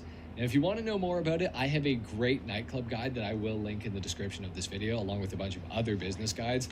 So feel free to check that out if you want to know the specifics and an in-depth breakdown of how this actually works. At number 2, we have the Cayo Perico heist. Now, this is still the #1 way to earn money per hour in all of GTA Online. Now, the range of the pay scale after completing the heist goes from anywhere from about 1.3 million up to 1.8 million for a solo player. But obviously, with more people to carry loot, this can go a lot higher, but you're going to have to split it between people. Now, this heist is most efficiently ran through the drainage tunnel entry and escaping to the Kasatka. And inside the compound, avoiding getting spotted by any guards is the most efficient and fastest way to get it done. This heist will take about 1 hour, maybe slightly less from the initial scope out mission to get paid. However, if you've done it a few too many times, you'll probably fully complete it in well under an hour. But if you're newer, it'll likely take you about an hour and 15 minutes or so. Now, the most valuable heist loot is, of course, the Panther statue, valued at $1.9 million. However, it's only been available to steal twice since the heist released all the way back in 2020. Now, out of the currently available heist loot, the $1.3 million pink diamond is the best, followed by the $1.1 million Madrazo files. Although pink 20.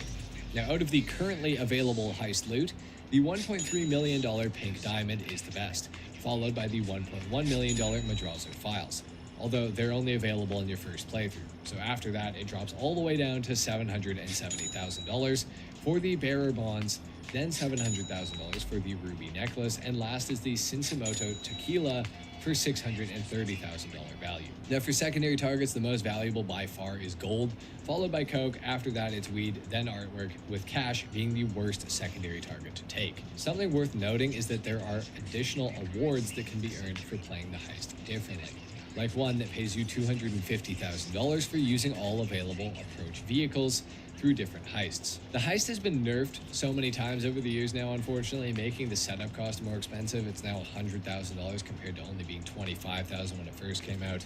They've also added a cooldown in between running it back to back of about 2.5 hours, making things even worse. They reduced the value of the main target heist loot as well. However, despite all of this, it really is the best way you can earn money in 1 hour in GTA Online, and I do still recommend running it even into 2026. At number 1 though, we have CEO Cargo, and this is something that a lot of people are going to disagree with me on, but I promise if you give it a chance and invest some of your money and time into it, you'll get so far so fast doing this business that you will never regret it. Now, CEO Cargo has been out since 2016, and it's actually the first real business that was ever added into GTA Online. However, like the MC businesses that we went over earlier, that doesn't mean that it has remained the same as when it initially released. In the Criminal Enterprises update in the summer of 2022, this business got the biggest and most significant buff it's ever received. See, Rockstar added technicians inside of each of your CEO Cargo warehouses that for $7,500 a pop will go out and source you cargo.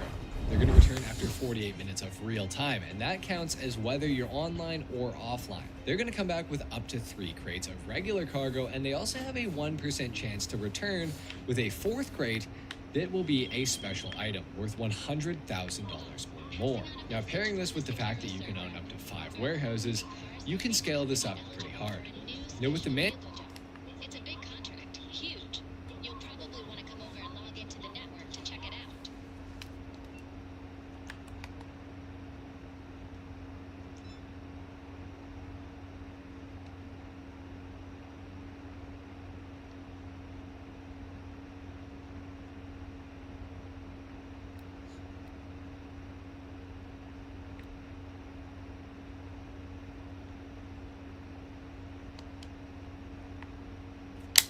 Mentions DLC, Rockstar also gave GTA Plus members the ability to send out warehouse technicians from their phones, so it's even more efficient. And if I was ever to send out Mansions DLC, Rockstar also gave GTA Plus members the ability to send out warehouse technicians from their phones, so it's even more efficient. And if I was ever going to consider getting GTA Plus, this is the only thing that would make me even consider it. However, through the new mansions, you can also fast travel to each of the warehouses too, allowing you to go to them pretty quickly by swapping sessions once a technician has been tasked with sourcing. Then rinse and repeat this, teleport to each warehouse, switch sessions, do that over and over again until you're done. Now, to source manually with an Oppressor Mark II, it typically takes me about 2 minutes and 30 seconds to hit all 5 of my large warehouses, and I will do this multiple times a day when I'm online, and I can usually fill my warehouses entirely within a 3-week time span. So what does that translate to money-wise? Well, once sold, that will turn into $11,100,000.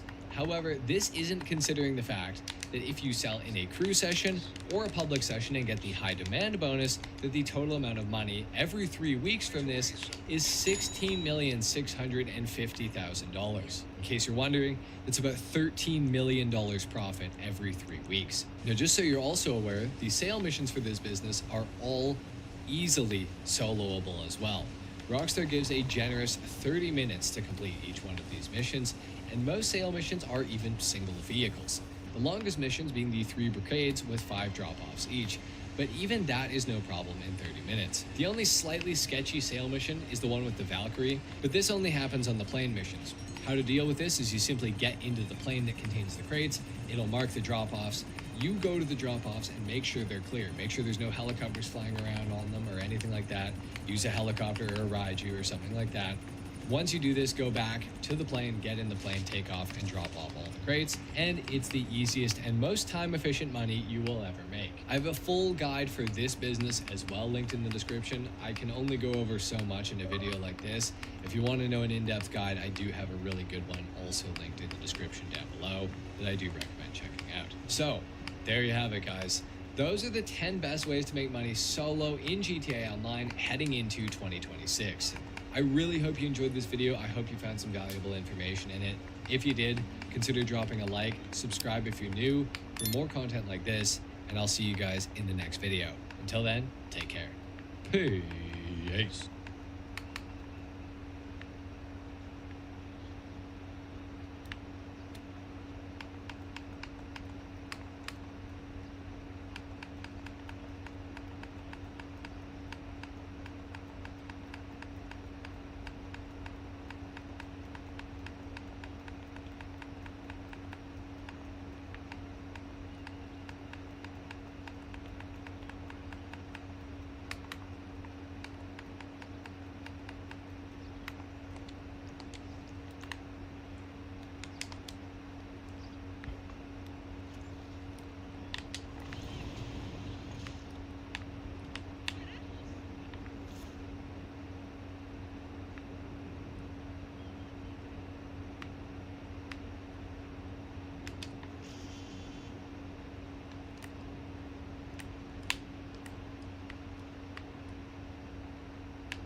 considering there wasn't a cloud in sight.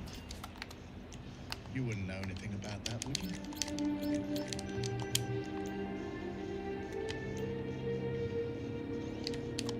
You're gonna have to learn to control it. And that won't be easy. Wielding that kind of power can become intoxicating if you let it. So, to what do I owe the pleasure? I was hoping you could help me. If I wanted to find the sword Zeus forged for me, how would I do it? Why? It's all I have left of him. Is that the only reason?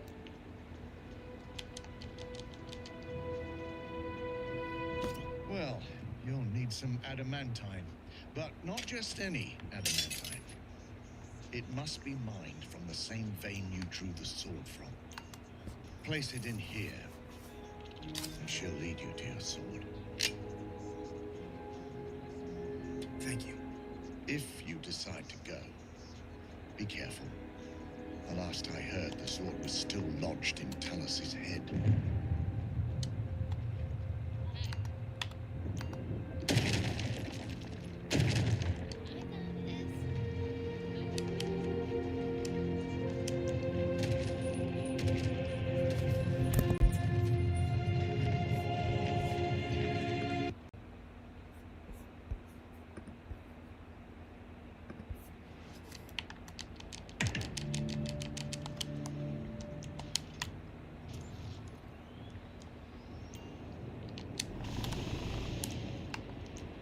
Save him. Find the sword. Seek the bronze giant. Save your brother.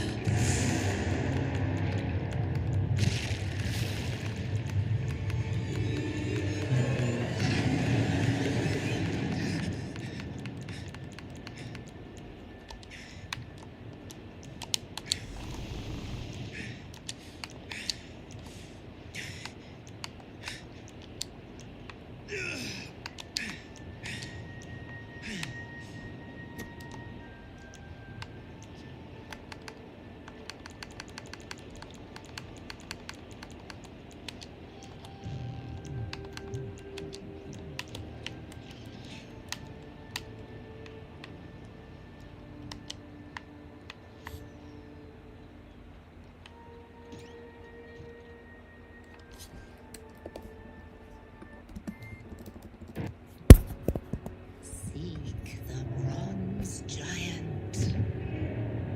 Save your brother.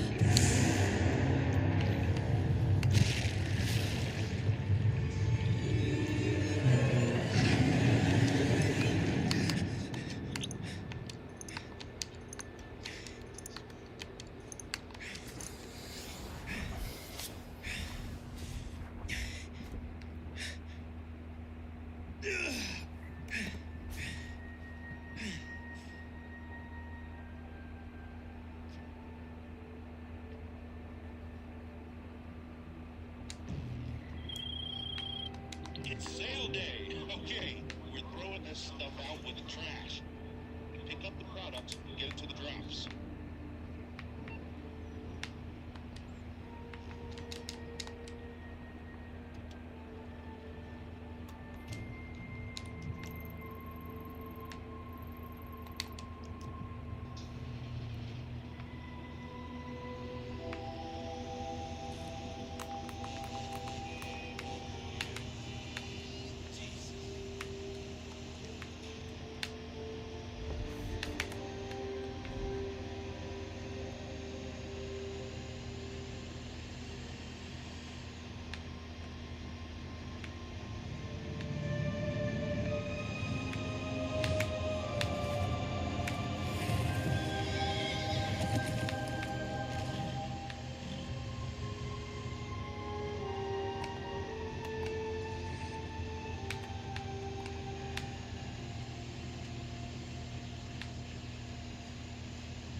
he got what he deserved. Maybe. He killed your mother.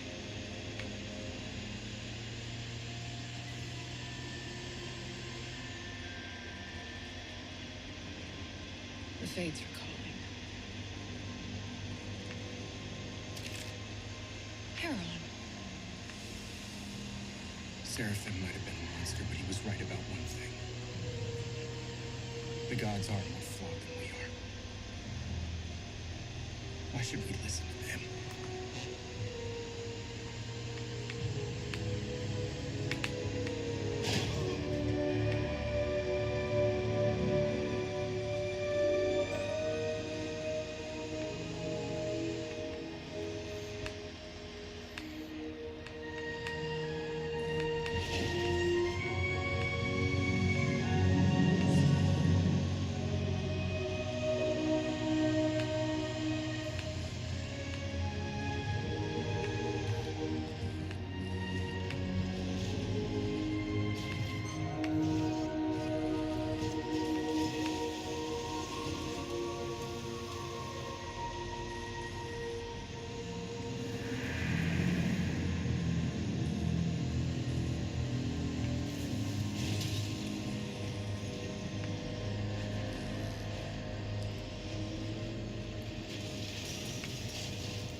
It's far worse than you can imagine. But I can help you. Save you from the fate that awaits you there. I just need you to do one thing for me. Kneel.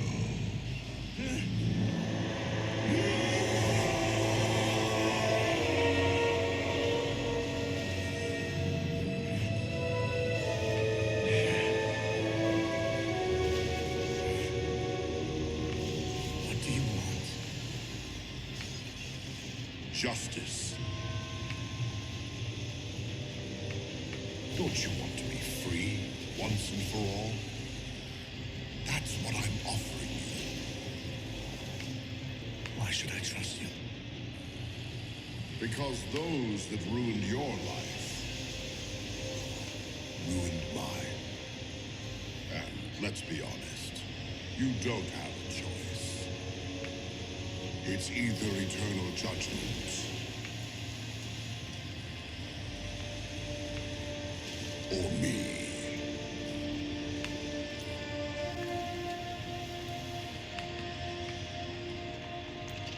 I choose judgment.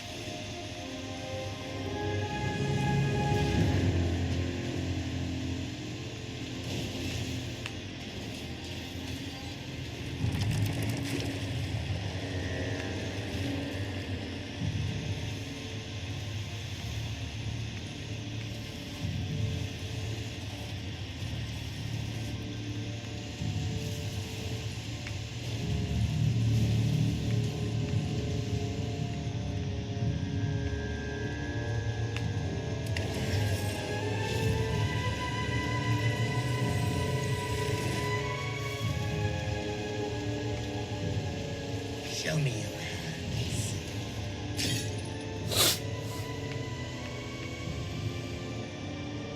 Keep moving.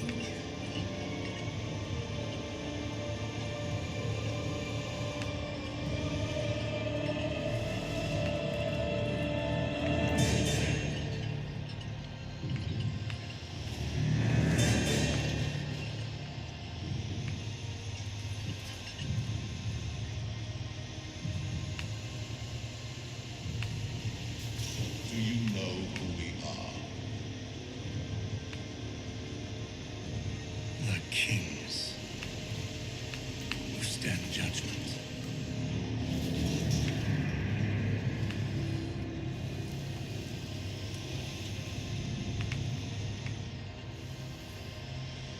have sent many to stand before us, more than any other mortal-born man. Now, you will stand in judgment, like all those who sit here. This is but a small taste of the fury you unleashed on the world.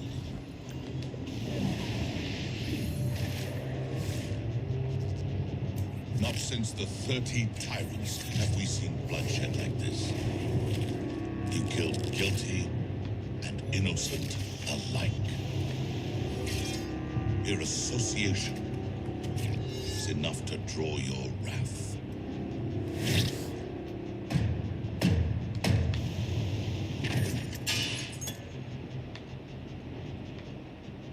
And then there is the matter of your mother and brother. You didn't know who they were when you first crossed paths with them. Do you recognize their anguish?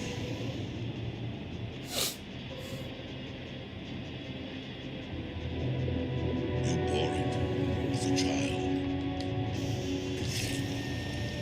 But instead of showing mercy, you tried recreating the pain and horror you endured.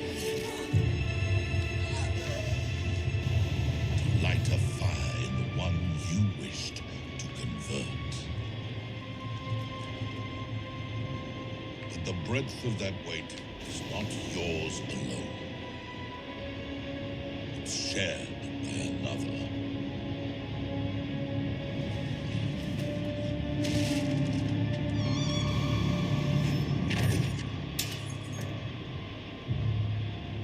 And while your life was filled with horrors, you were not without some small kindness.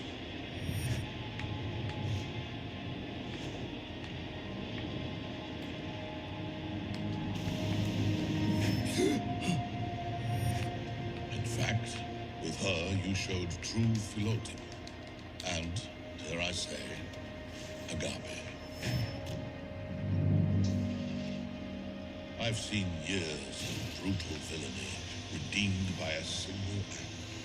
One truly good measure can be more than many make in a lifetime.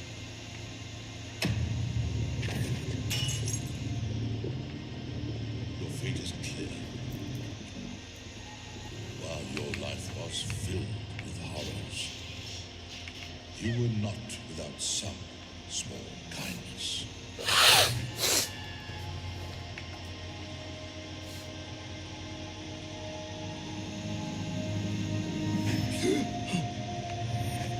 In fact, with her you showed true philautism, and, dare I say, agape.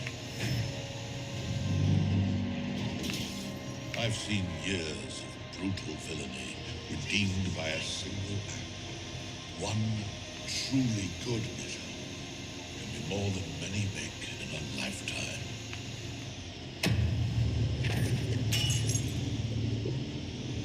Your fate is clear. Do you repent?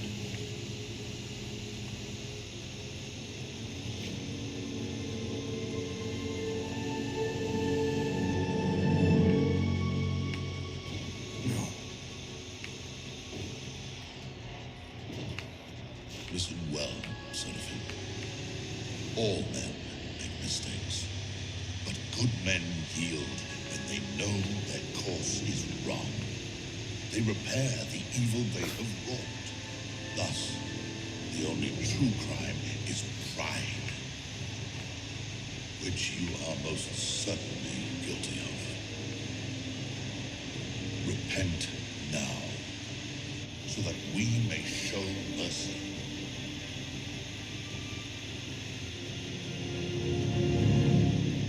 I refuse. Repent, you fool! If you don't, your punishment will be far worse. I want nothing from them. Or you. We should cast you into the abyss. No.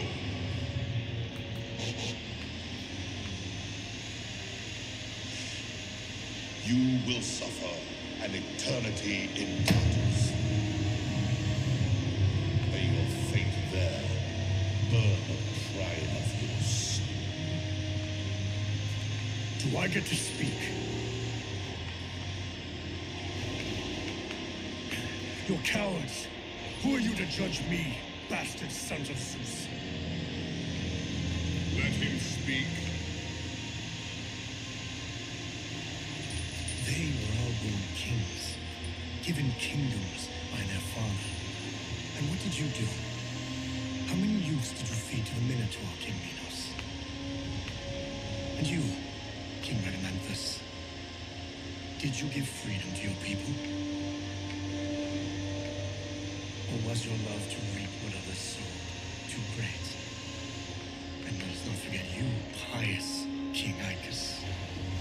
Zeus made ants into men so you could rule them, but they were better off as insects than to be ruled by the likes of you.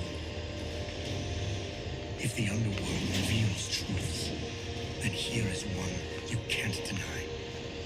I murdered and pillaged because no one was free, no one was secure.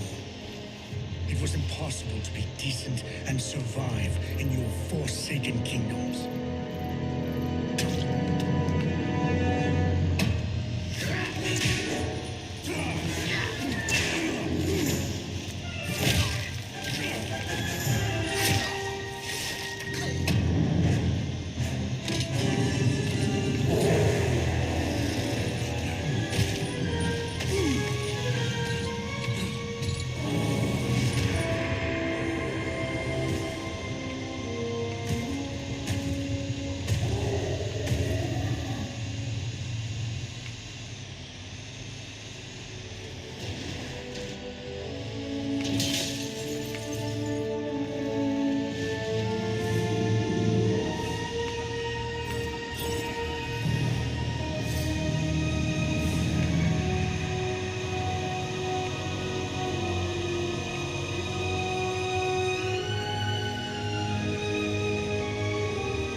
Bringing you the light from the world above would bring us solace, but each time I see it, it just reminds me of how we must part. How did it go with Seraphim? He has a grand distrust of our yoke. Can you blame him? No, I do not. So I'm guessing he did not consent to our proposal. No. It won't be easy to get through to him. Gentle persuasion often succeeds where force fails. Maybe you can find common ground in your shared suffering. He's never had a father. Maybe you can be that for him.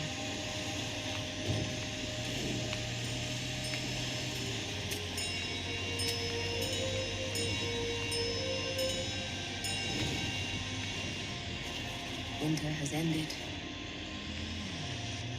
I must return to Mount Olympus. I failed you.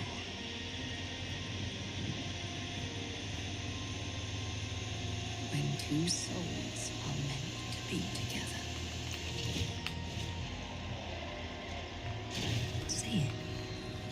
Nothing can keep them apart. That's right. We'll find a way. For you.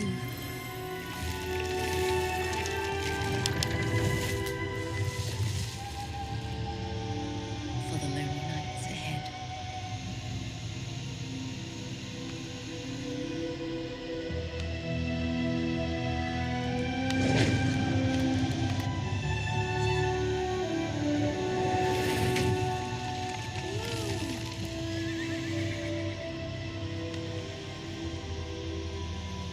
Thank you, Zagreus. Where's Melly? Come here. I want to say goodbye.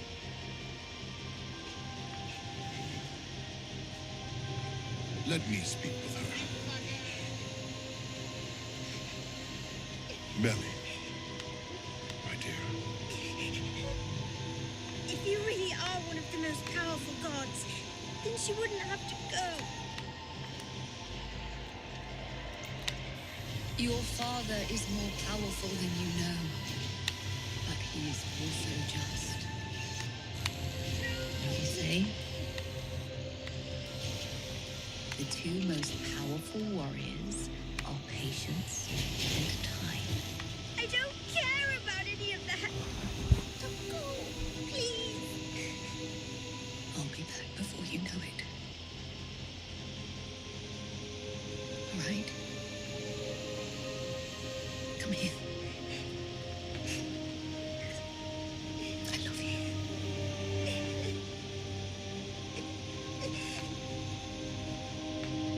This will be the last time.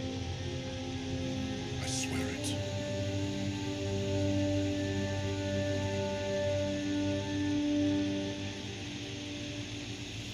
Listen to your father.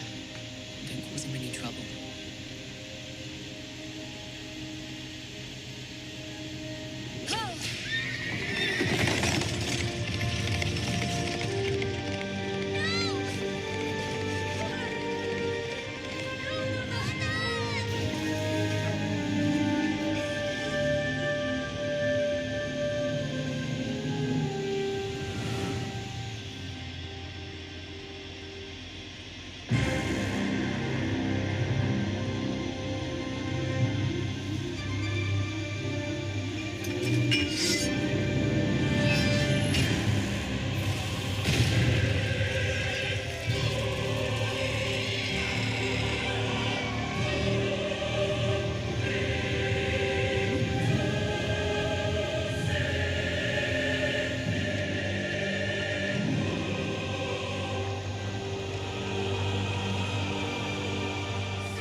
There's nothing like water when we're thirsty.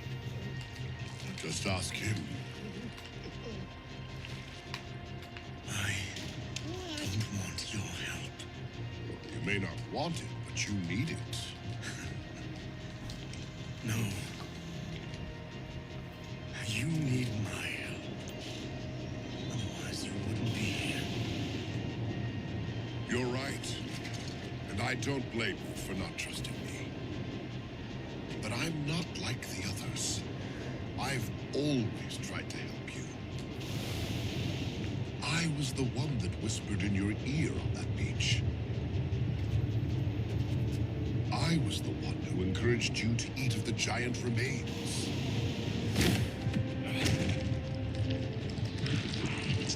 Eat of my flesh and save yourself.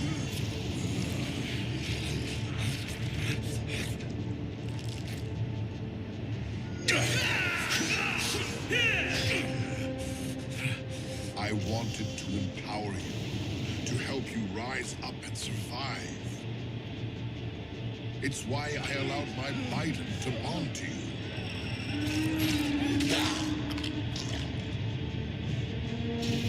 So you could fight back and strike fear in the hearts of evil men. You should have let me die. No. The race is long and your fortune can change. But you have to trust me. The same gods that have maligned you have maligned me. Here, let me show you.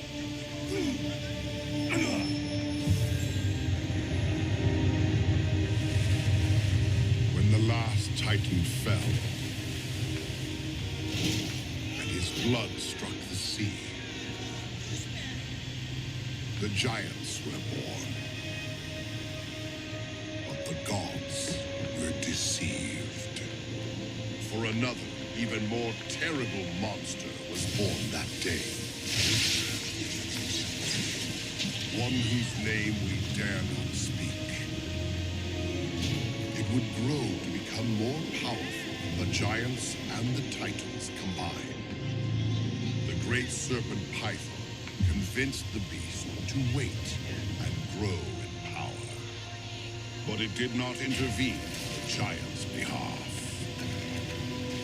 War raged, and gods and giants fell alike.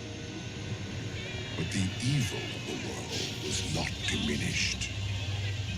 And thus, the monster continued to grow, until a great reckoning was finally unleashed.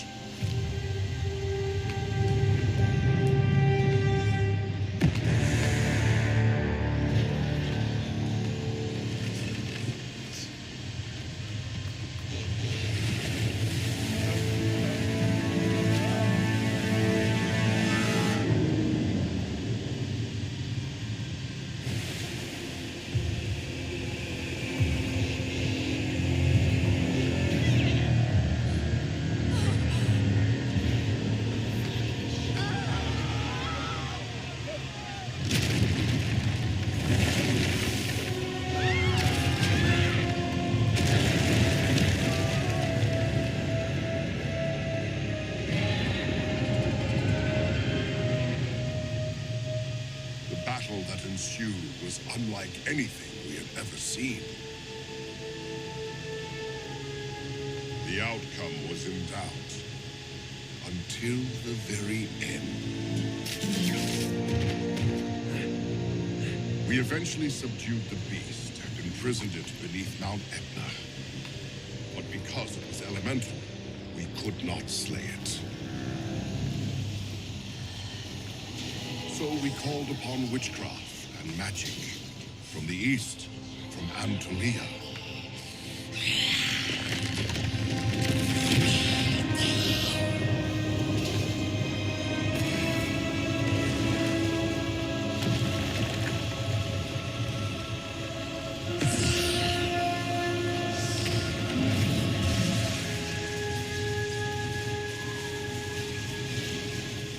Here, the beast will be imprisoned. No living soul will speak its name. For to do so will breathe life back into it and awaken it from my spell.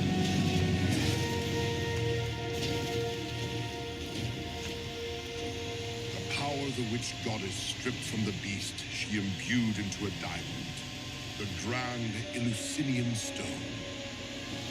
But Zeus did not want to be the one to wield it, for he believed no god was wise enough or good enough to be trusted with sway over all the world, as our father and our father's father before him. Thus, Zeus decided that the three realms of the world would be divided, with the ruler of the heavens possessing the stone.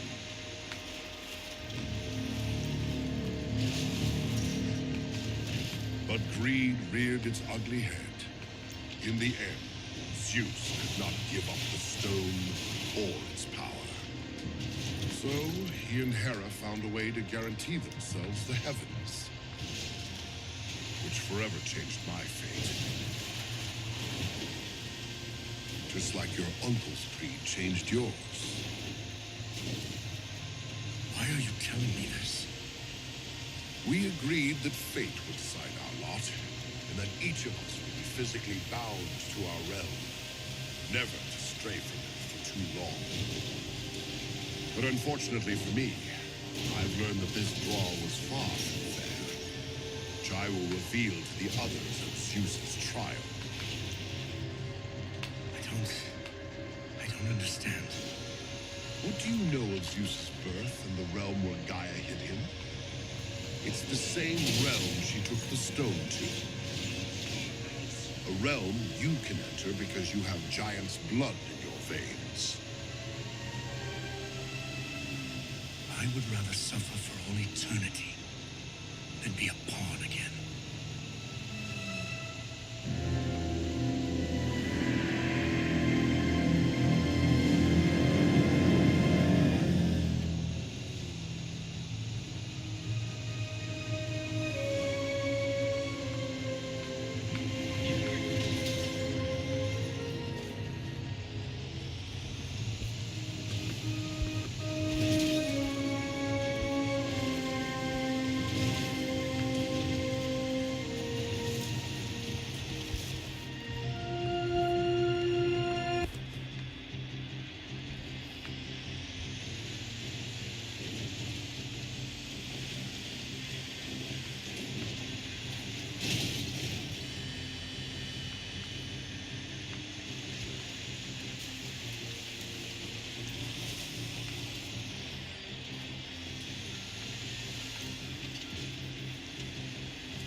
And we have a sale. Digital assets transferred to your account. And that's it from LJT.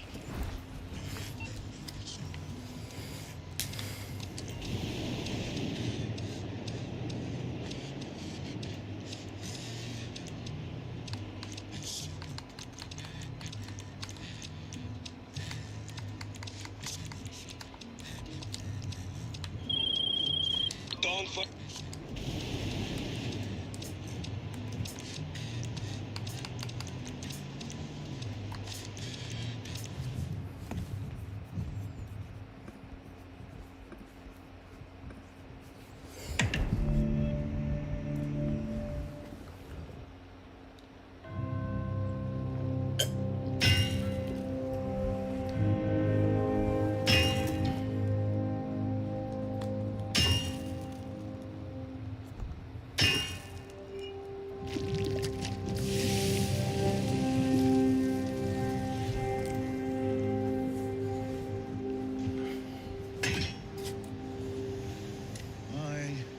bolt of lightning last night. Odd, considering there wasn't a cloud in sight. You wouldn't know anything about that, would you?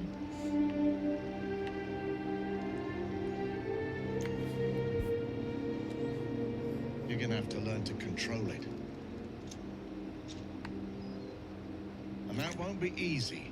Wielding that kind of power can become intoxicating if you let it. So, to what do I owe the pleasure? I was hoping you could help me. If I wanted to find the sword Zeus forged for me, how would I do it? Why? It's all I have left of him. Is that the only reason?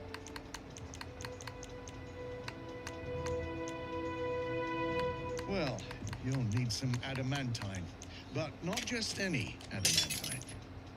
It must be mined from the same vein you drew the sword from.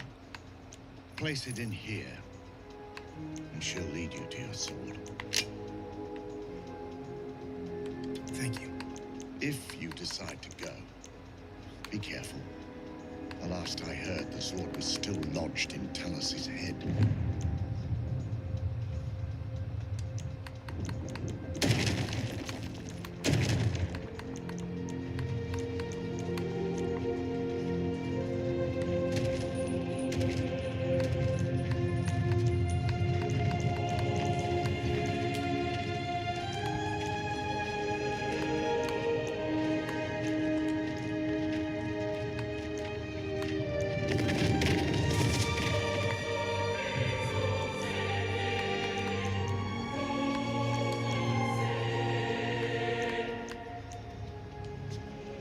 Half of them have come to say their goodbyes, while the other half are here to confirm the Thunderer's demise.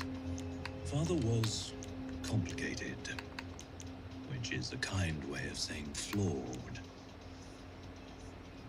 But no one dared challenge him. Except for Hera. Is he really gone? Gone from here. After tomorrow's ceremony, we'll journey to the underworld. But he's an immortal. How can he die? We don't die the way mortals do. But we are judged nonetheless. And we can take comfort in the fact that he died well. But we can fade into the abyss of the underworld if we're forgotten. So we must tell the tales of our father's deeds. Remind others to make offerings in his name. I promise you, my followers will build many temples in his honor. I won't allow our father to slip away. And while we safeguard his legacy on Earth, we must protect it here as well. The League of Olympus united all of the divinities of Hellas. There are no never-ending alliances. Only the fear of our father and uncles kept the others at bay. Where is the Lord of the Underworld?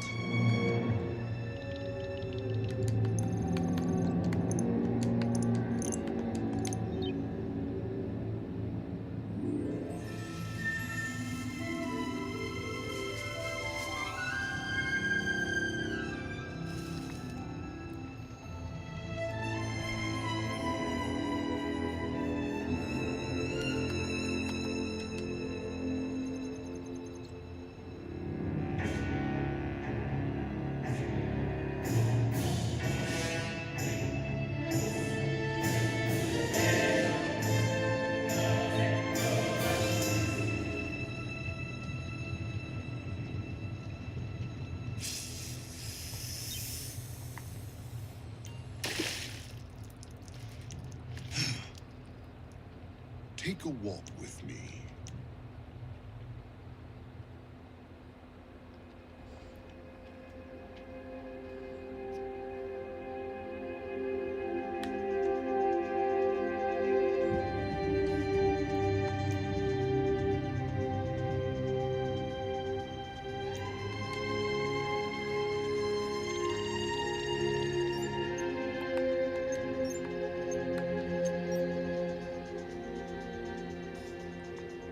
Do you know where we are? My heart aches and my senses fall, for into the Lethe River I've sunk.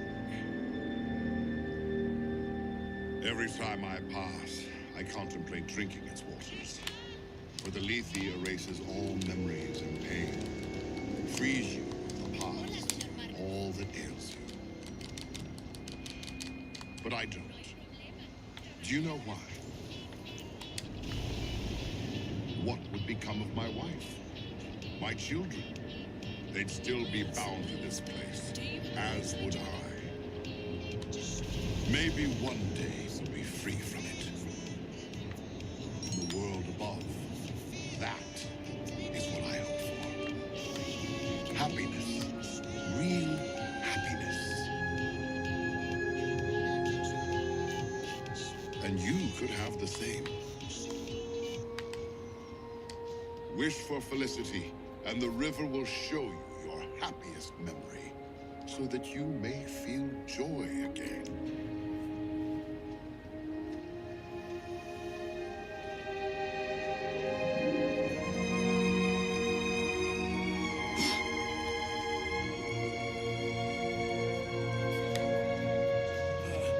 I know the pain that grips you.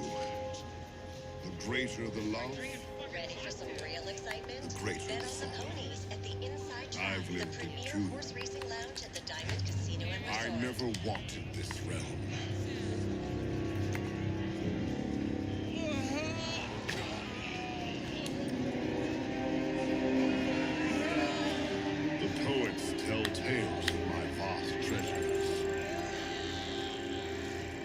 and all the realms I hold sway over here.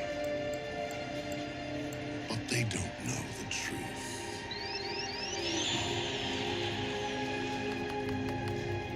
Living in the underworld poisons you.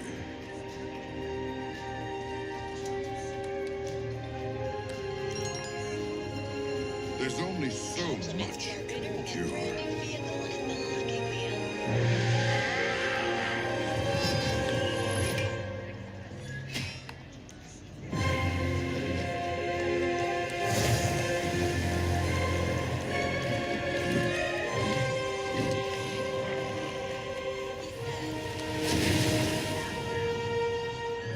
I didn't have the sky or the sea. My kingdom was a prison.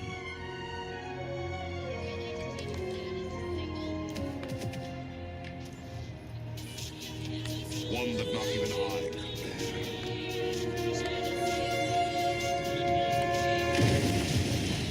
Low was the constant shriek of the dead.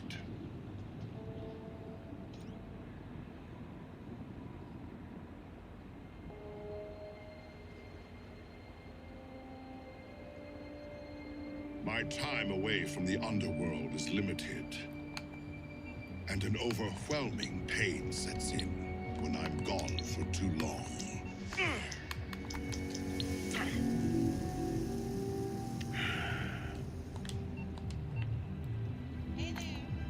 I still remember the first time I saw her. No amount of pain could keep me away. She was the shelter I needed.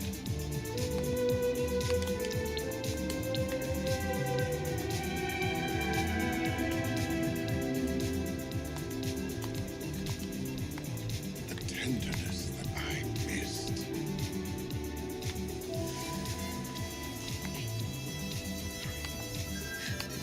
Who's there?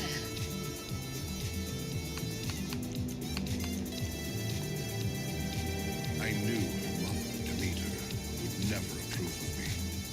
That no goddess, especially a ray of light like Persephone, would want to live in the underworld. But when you're cut off from the world, seeing someone like that is a gift. You not only need it, you feel compelled to return to it.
wanted to, but I knew there would only be heartache if I did.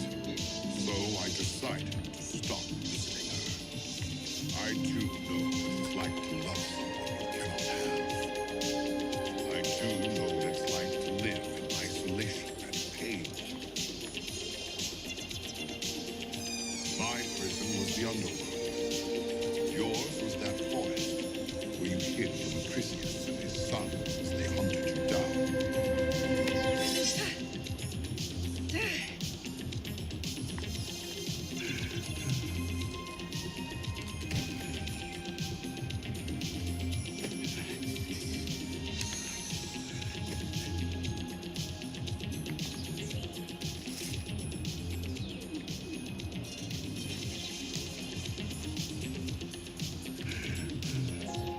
The priestess was the star of all your darkness,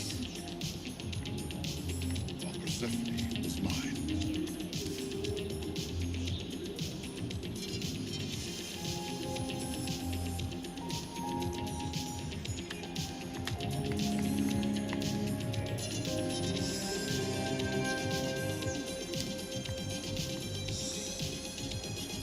And just like you, as hard as I tried, I couldn't stay away. I began to visit her and speak to her from the shadows.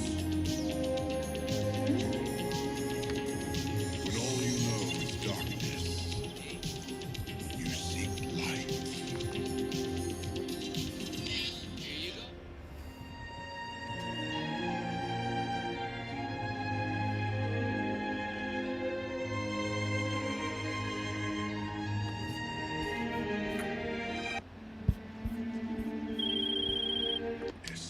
Especially a ray of light like Persephone would want to live in the underworld.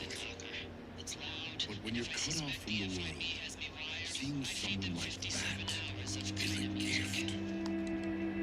You not only need it, you feel compelled to return to it.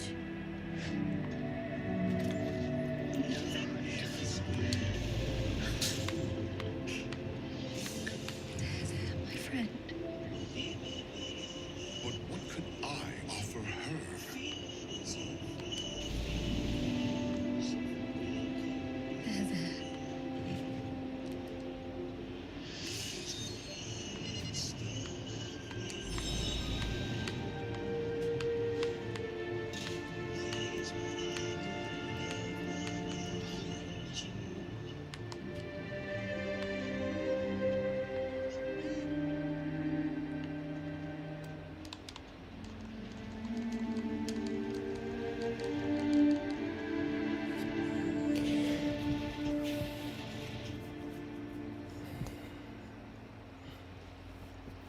For your equine friend.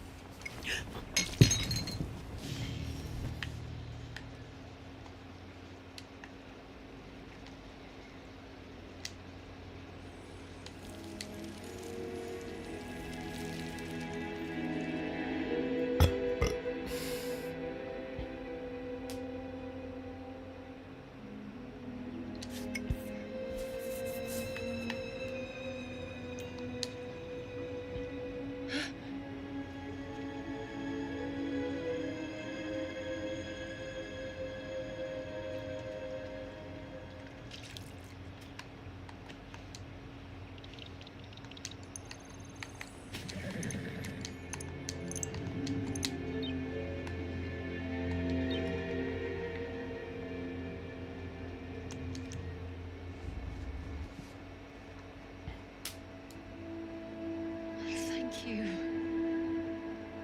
It's you again, isn't it? The one who visited me before. Why don't you show yourself?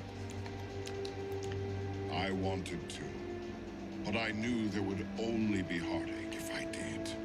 So I decided to stop visiting her. I too know what it's like to love someone you cannot have. I too know what it's like to live in isolation and pain. My prison was the underworld. Yours was that forest where you hid from Chrysius and his sons as they hunted you down.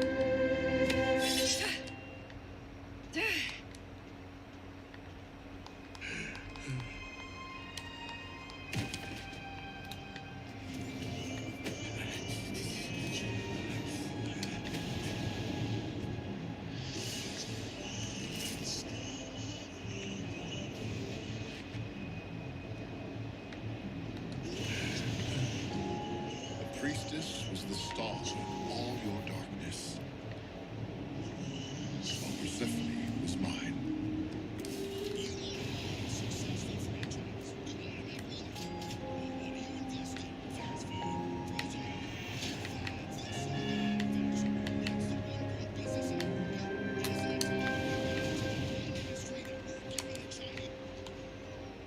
And just like you, as hard as I tried, I couldn't stay away. I began to visit her and speak to her from the shadows. When all you know is darkness, you seek light.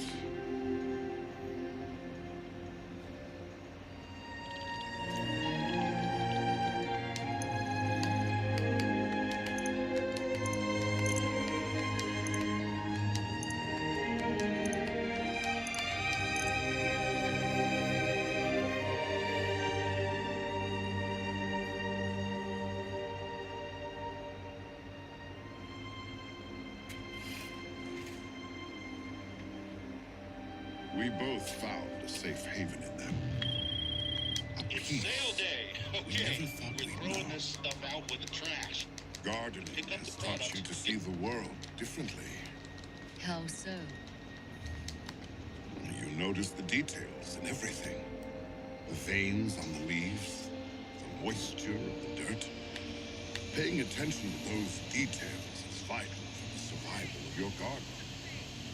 Which is why you appreciate even the smallest of blessings. You give me too much credit. The truth is, gardening is an escape. From what? My mother. She means well, but she's difficult. How so? Well, for one, she keeps pestering me to marry. Can't blame her for that. She wants you to be happy. I don't need a man to be happy. If she knew me at all, she would never make arrangements with suitors without my consent. Are they all really that bad? All she cares about is royal descent. But they're so full of themselves, especially Ares. Mere thought of him nauseates me. But they're not like you. You appreciate even the smallest of flowers. Or just talking here in this field. You actually listen. I feel like you know me in a way they never will. I look forward to next time. And I as well. I was in love. But I vowed not to cross that line. As you did, too.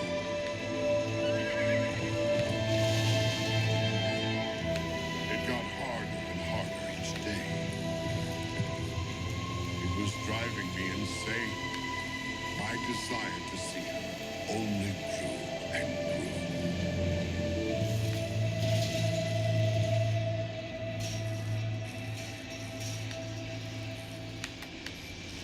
I've missed you. Where have you been? So it's true. There's someone else. What are you doing here? Who is he?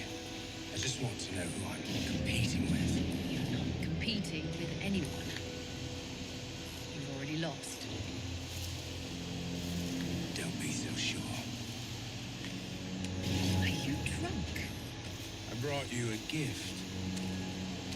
It's made of chromium steel, And the leather is from the finest of Sissy's heifers. You shouldn't have. Try it on. Please don't touch me. What are you doing? Get off me!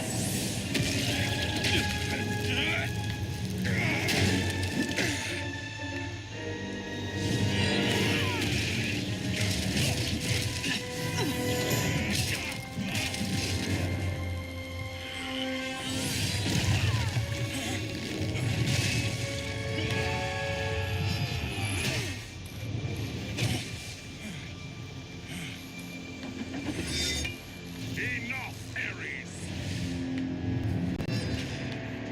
Go, or I'll cut you down. Are you all right?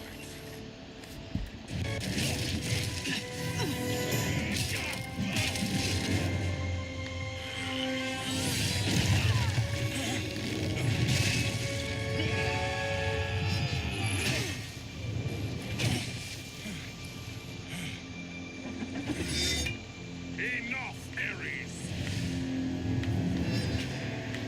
Go, or I'll cut you down. Are you all right? So, he's the one. You should be ashamed of yourself. And you should watch him threaten old man. You're an even bigger fool than I thought. Leave, or there will be bloodshed. I choose bloodshed.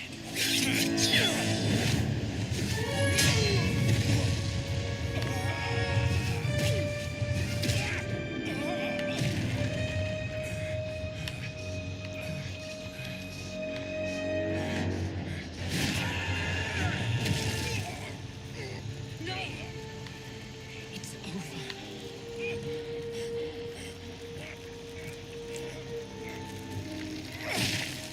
No. It's just begun.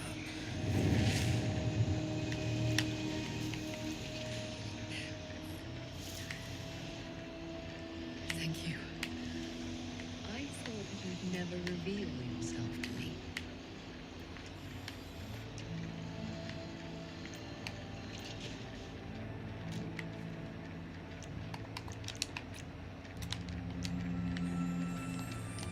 I brought this for you. What is it? A parting gift.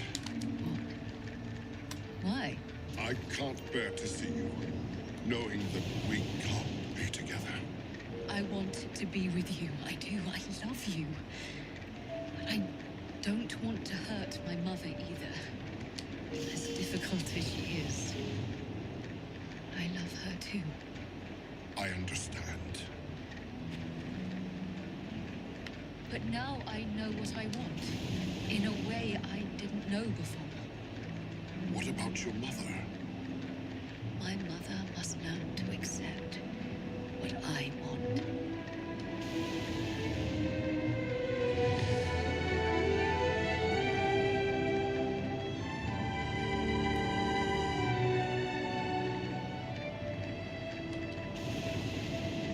When two souls are meant to be together, nothing can keep them apart.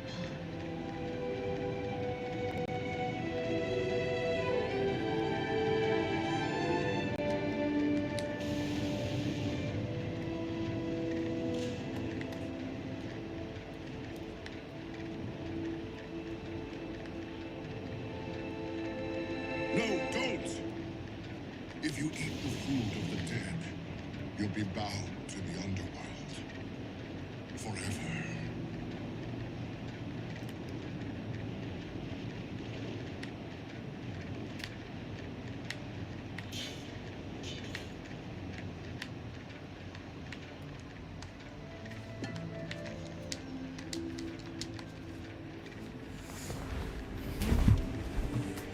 It's your mother.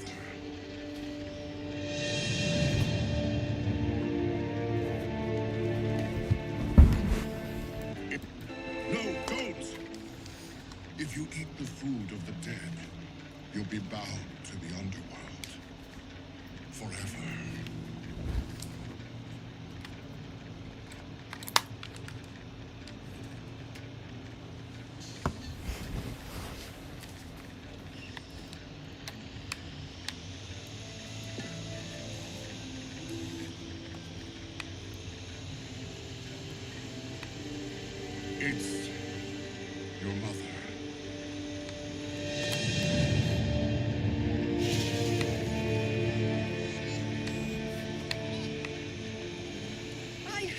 lowered the heavens and earth for you. What happened?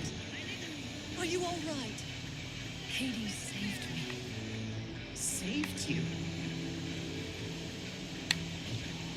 I don't know what I would have done if it wasn't for him. Mother, there is so much I have to tell you. You can tell me at home. Let's go.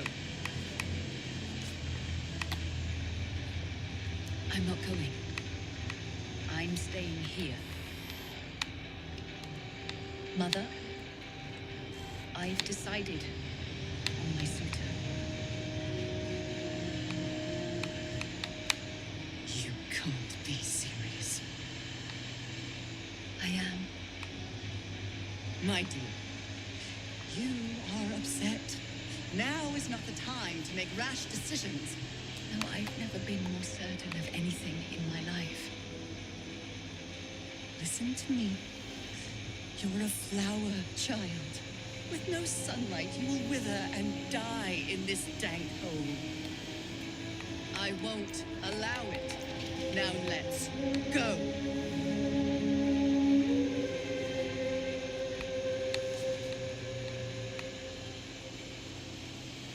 I'm sorry, but my mind's made up. What are you doing? I'm cutting the cord. No! Persephone ate 6 pomegranate seeds, binding herself to the underworld. From me. Only Demeter would stand for it. She told everyone I kidnapped her, and was so furious, she brought desolation to the fields of the earth, demanding Persephone's return. To appease her, Zeus decided that since Persephone ate 6 seeds, she would spend 6 moons here, and the other 6 with Demeter. But during the time she spends here, Demeter makes certain everyone suffers as she does. That's why the earth sleeps under frost each winter. But I've had enough. I refuse to have my wife stripped away from me time and time again. To watch my children shed tears at the start of each spring. The time has come to take action, and no one understands that better than you. Look there.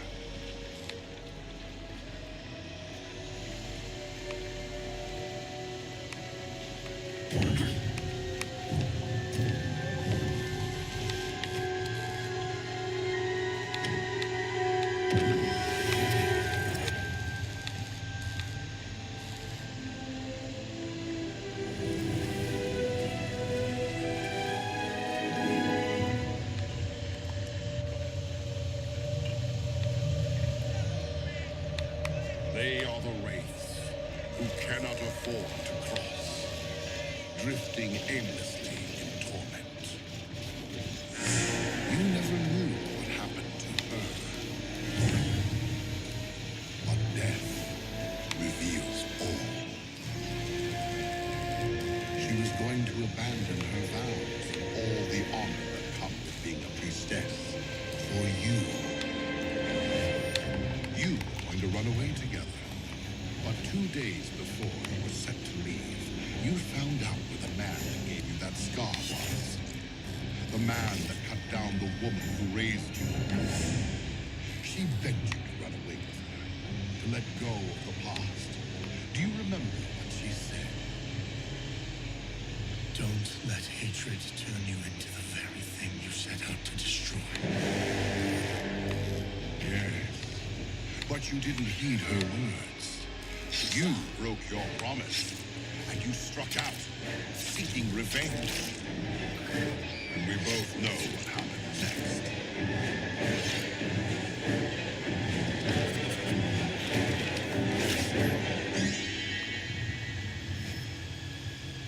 You didn't meet her in the forest. Instead, you were reborn that night. And when you finally could go look for her, you couldn't find her. Because she was here.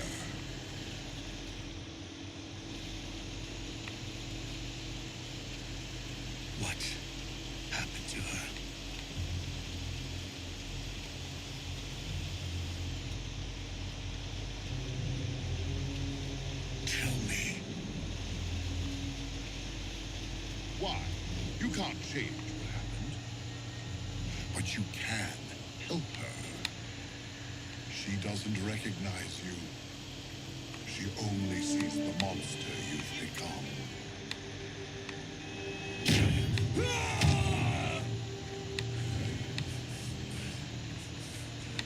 Let go of your rage and help her. Give her the peace she deserves. But this is your last chance. I won't offer it again. Look at her. Look at how she suffers. Help her. It's your fault she's here.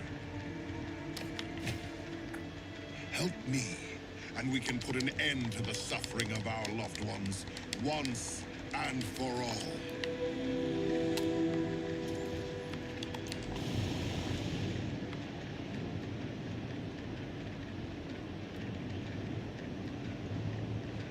All right. But only if you promise to bring her here and have her drink the water. I want her to lose all memory of me and the pain that I caused her.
Why have you been avoiding us? It was something my brother said. The gods are flawed. We may be, but our providence is not. It comes from something greater than even us.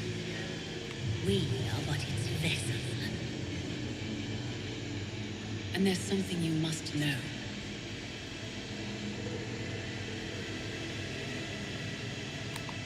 You are not long For this world.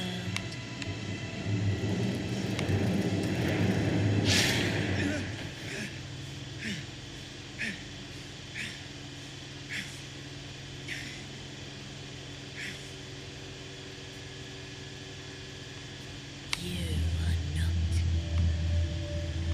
dreaming. But you are in a nightmare. During the war for Olympus, our temple was attacked. And someone slipped inside. And cut your thread. What? How can that be? That remains a mystery. One even we cannot see. But the fate that now awaits you is the most unenviable of ones. When we cut a thread, the end comes at the exact moment we intended it to. Yours has been cut by one without our deft touch. Meaning what? The death before you cannot be stopped. It crawls forward like sand falling from a glass, gaining momentum each and every day. By the quarter moon of the winter solstice, you will leave this world. If you act swiftly, There is a small chance you may be able to turn this nightmare into a blessing. How? That is for you to discover. but remember this. A man often meets his destiny On the road he took to avoid it.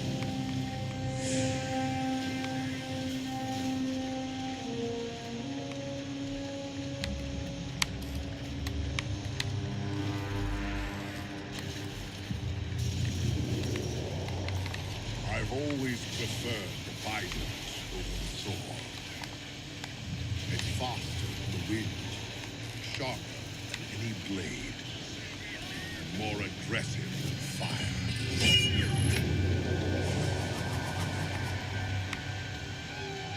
But the best part is, it's an extension of your will. The greater the will, the greater the strike. Here, so that you may go unnoticed.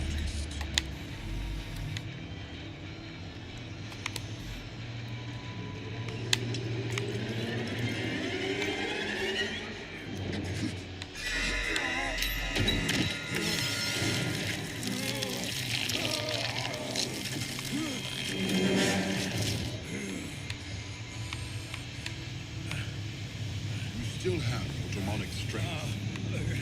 As you call upon it, just picture it in your mind's eye.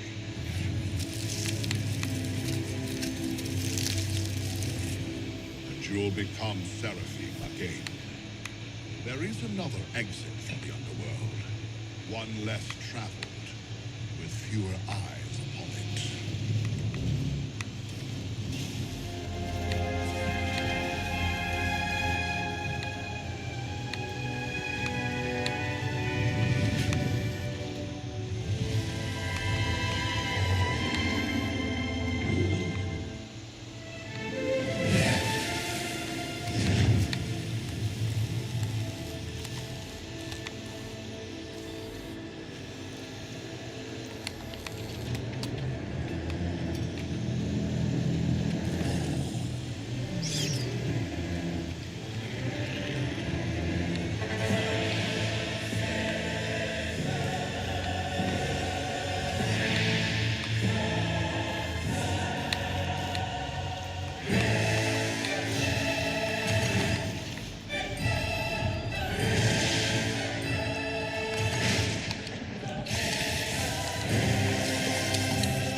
Cryptocurrency received, so I guess we have a sale. Transferring now. Long John over.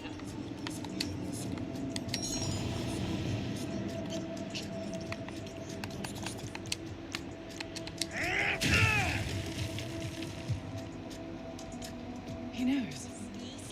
If he's the one that's been prophesied, and his lifeline has been cut, we're all in danger. Do you think it was Hades? I don't know. But I think... Don't move. What gave me away? The petals behind you aren't swaying like the others. Well then, carry on, sister. I'm sure you have your suspicions. Is it true? Did Poseidon order a truce? He had me deliver word far and wide, so that all immortals may pay their respects to the fallen. It's too soon. Ares is already rallying the others to his cause, telling them that he should take his place atop the throne. Leave Ares to me. There's a bigger threat at play. You'll be like totally under the radar.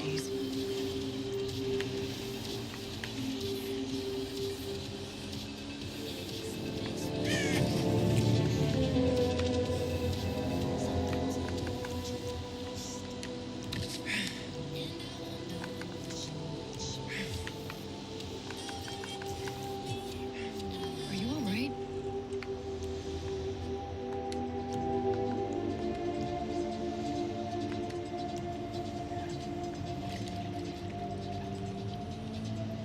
What is going on? You wouldn't believe me if I told you. I'm going to pay my respects, and then I'm leaving. Once and for all. Do you want us to come with you?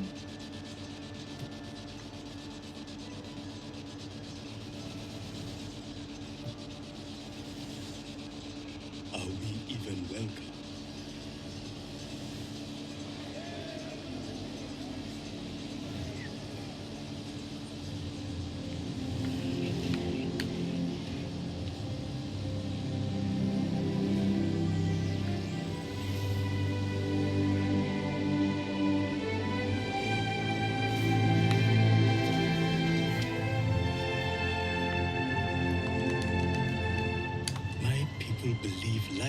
a great surprise. I do not see why death should not be an even greater one. I got an idea. Remind us of that when we're dying.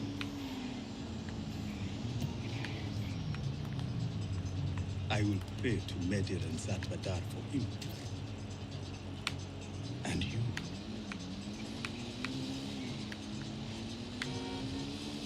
It's not often we lose one of our own. When a god leaves this world, we celebrate with games to honor their life and bury our grief. Come, let me show you.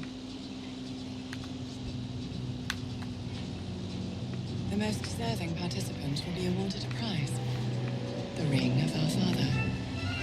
It bears a secret. One that brings the ring bearer a step closer to the throne. That is, if the ring bearer is clever enough to figure it out.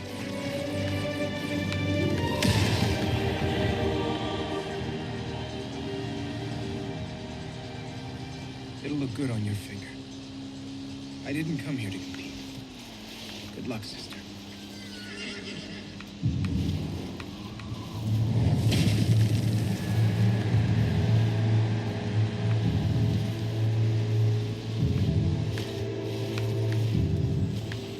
I can't decide who I hate more. Heron's whore mother or his mongrel brother, Seraphim. Why are you still here? You'll never be one of us, half-blood. Don't fool yourself, Heron. You'll always have mortal blood running through your veins. The others will always look down at you, whether they admit it or not. I, at least, have the decency to tell it to your face. If it wasn't for Heron, none of you would be standing. You're lucky I'm fond of your father and the wars he's waged. For his sake, I'll allow you to speak out of turn. But watch your tongue, Amazonian. You are amongst gods. And you're right.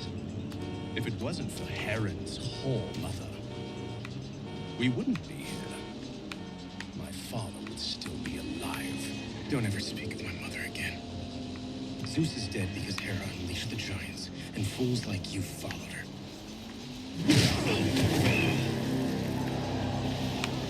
Don't!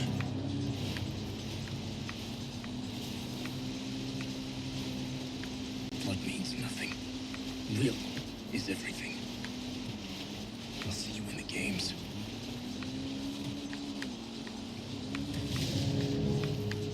You know the rules.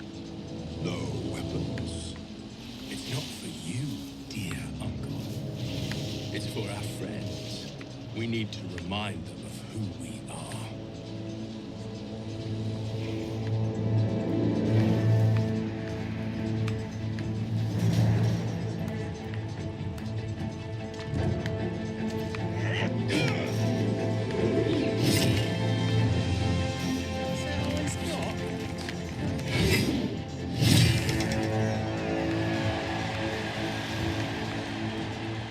In no world will you ever be my equal.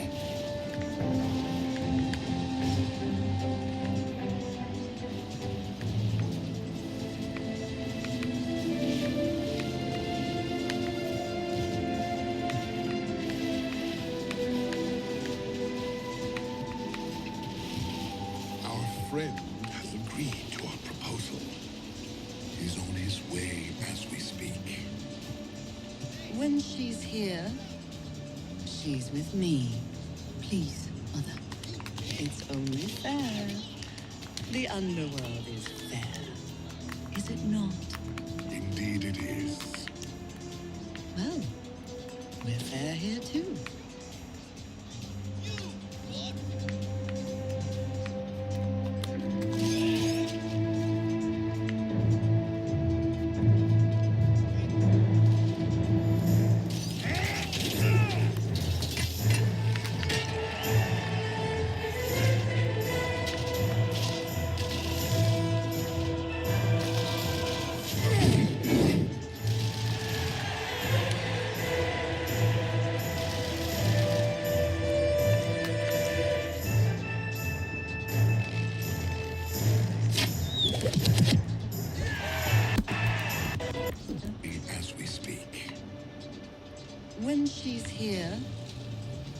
is with me. Please, Mother. It's only fair. The underworld is fair. Is it not? Indeed it is. Well, we're fair here too.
For your little ploys to draw my ire, I have to respect you.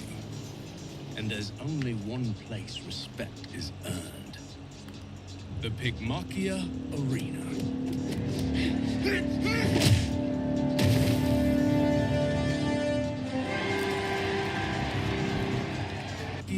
Arena. There's only one place respect is earned. The Pygmachia Arena.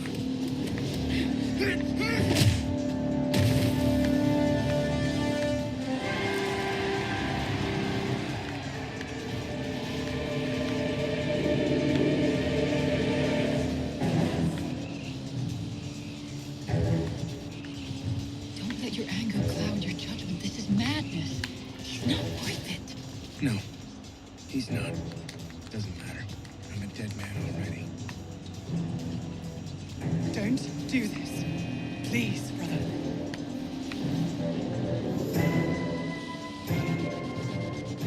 I'm going to make a mockery out of you, bastard. Beg for mercy, and I'll end it quickly.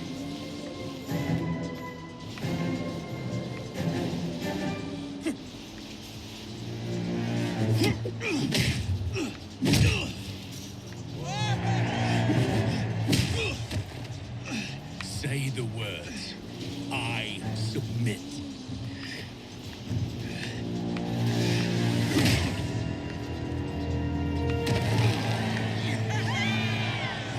Look at them. They know you can't win. Yet they're all on the edge of their seats. They want to see me pummel you into submission. That's the mob. They value strength above all. It's love to see a hero fall. Say the word.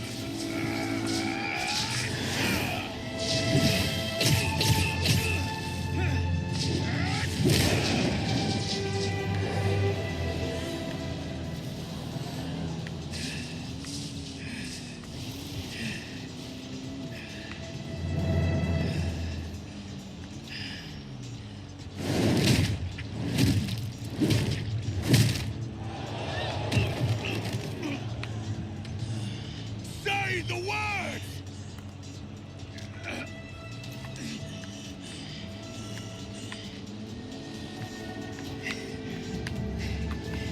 Never.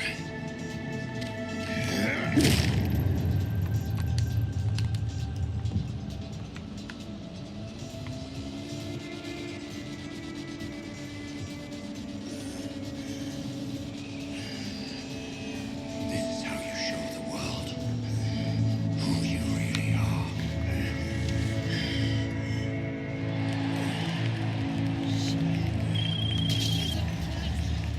Stop! You might collapse from exhaustion, but you're like indestructible or something. Go take it now.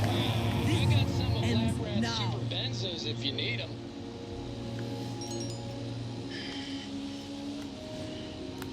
The games are meant to honor the dead, not add to the pile.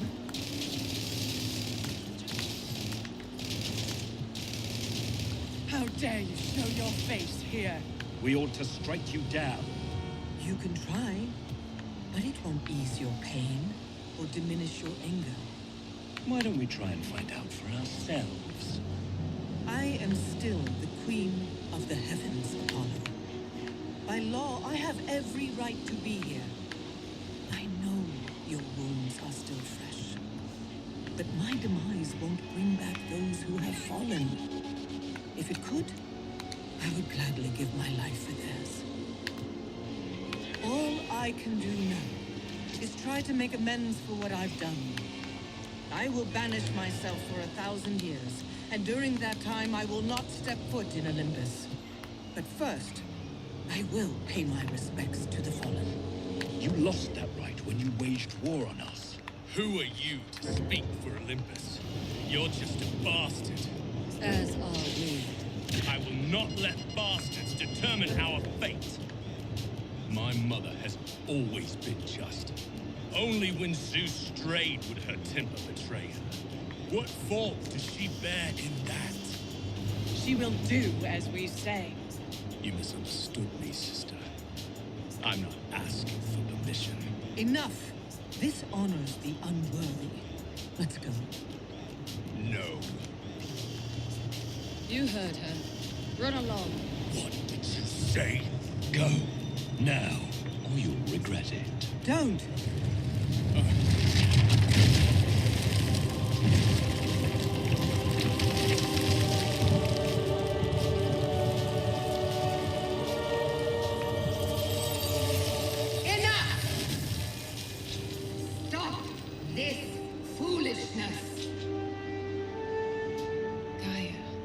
Mother of Titans and the great Earth Giants.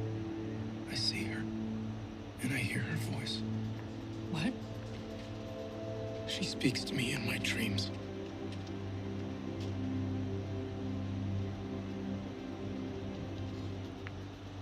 Hera is here under a banner of truce. She will be allowed to pay her respects. But then she must stay true to her word and go. You must all remember, while death destroys some of us, the idea of it saves us all. We will mourn Zeus and the fallen for 3 days. During that time, no god will take up arms against the other. But after 3 days, a challenge will be offered, whose instructions will be forthcoming. All are welcome to vie for the crown, so that the most worthy will be awarded the Eleusinian Stone. And thus, merit will decide the next ruler of the heavens. This is the will of Zeus and I, and thus it shall be. Now, honor the dead, and give them their due.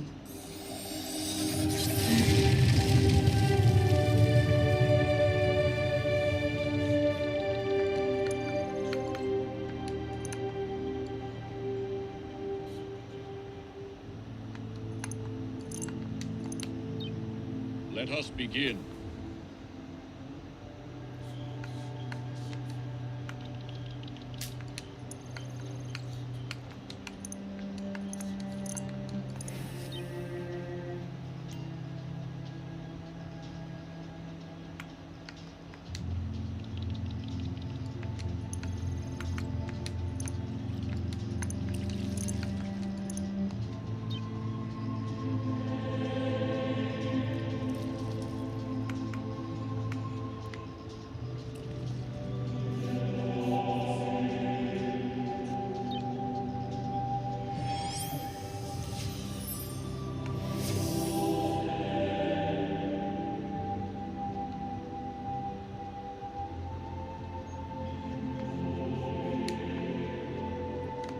There's no need for tears.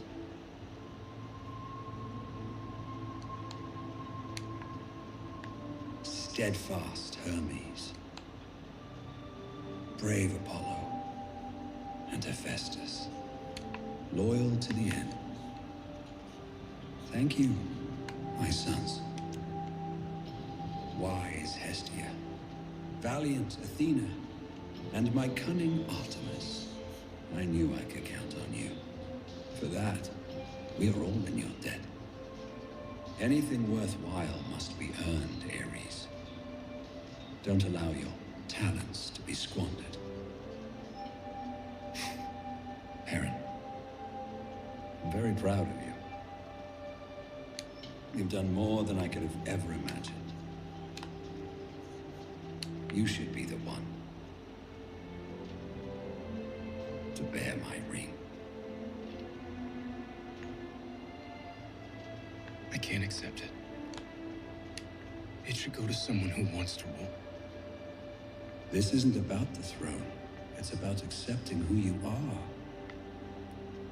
You are my son. You bear my blood. This will help lead you down the path you must go.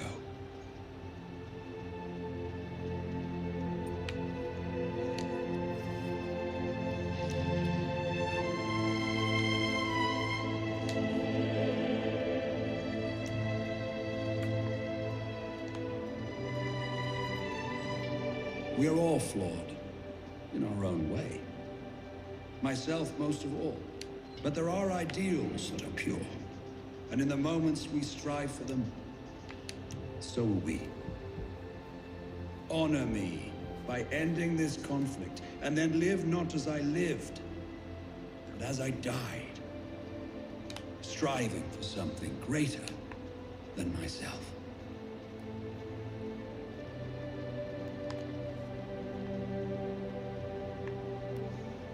It's time.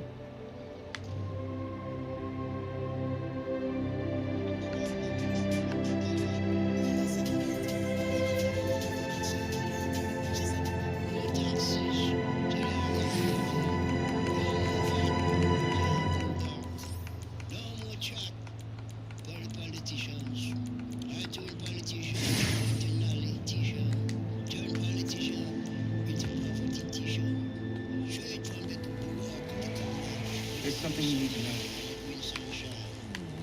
Gaia told me to find the sword to save Seraphim. Seraphim? Somehow they're connected. I don't know how. I don't know why. How can I save someone who's already dead? But I have to help them. Of all the souls in this world and the next, why Seraphim?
There's someone I want to see.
You should have told me.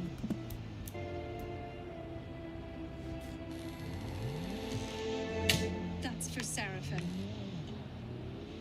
You should have told me. You're right, I should have told you. I should have taken you away from that bully. And spared you from all the suffering you endured there. If it wasn't for that suffering, I wouldn't be here. It's nice to see you happy. Will you be joining me? I doubt it.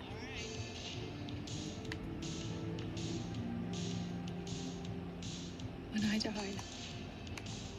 I saw every moment of my life and how my actions affected others, and how theirs affected me. God's experienced that as well. That's why I'm here.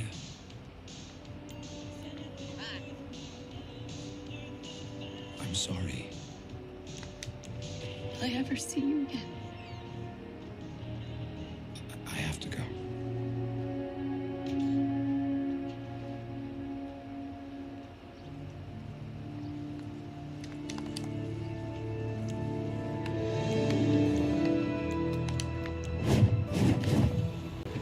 Once we get the adamantine for the compass, it will lead us to Talos and the sword.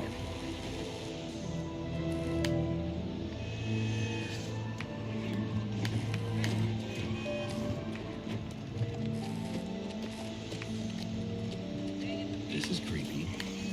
I'm seeing more lively cemeteries.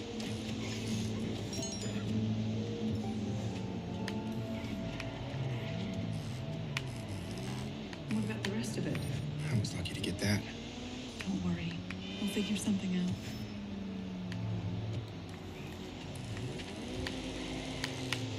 That's where I saw Zeus place the coins on your mother's eyes.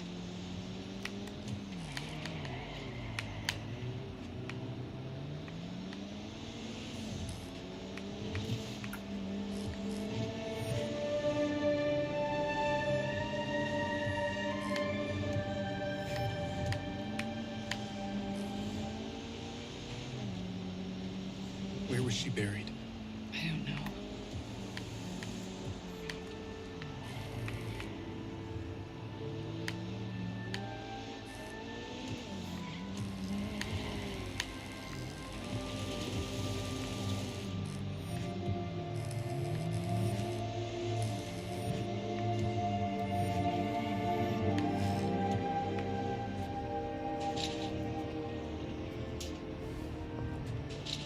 What are we doing There might be some adamantine inside.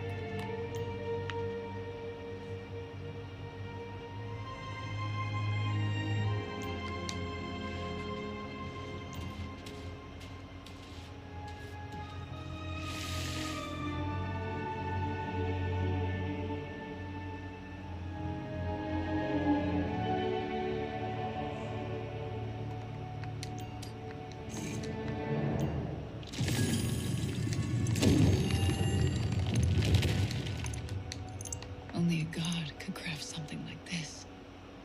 Stay here.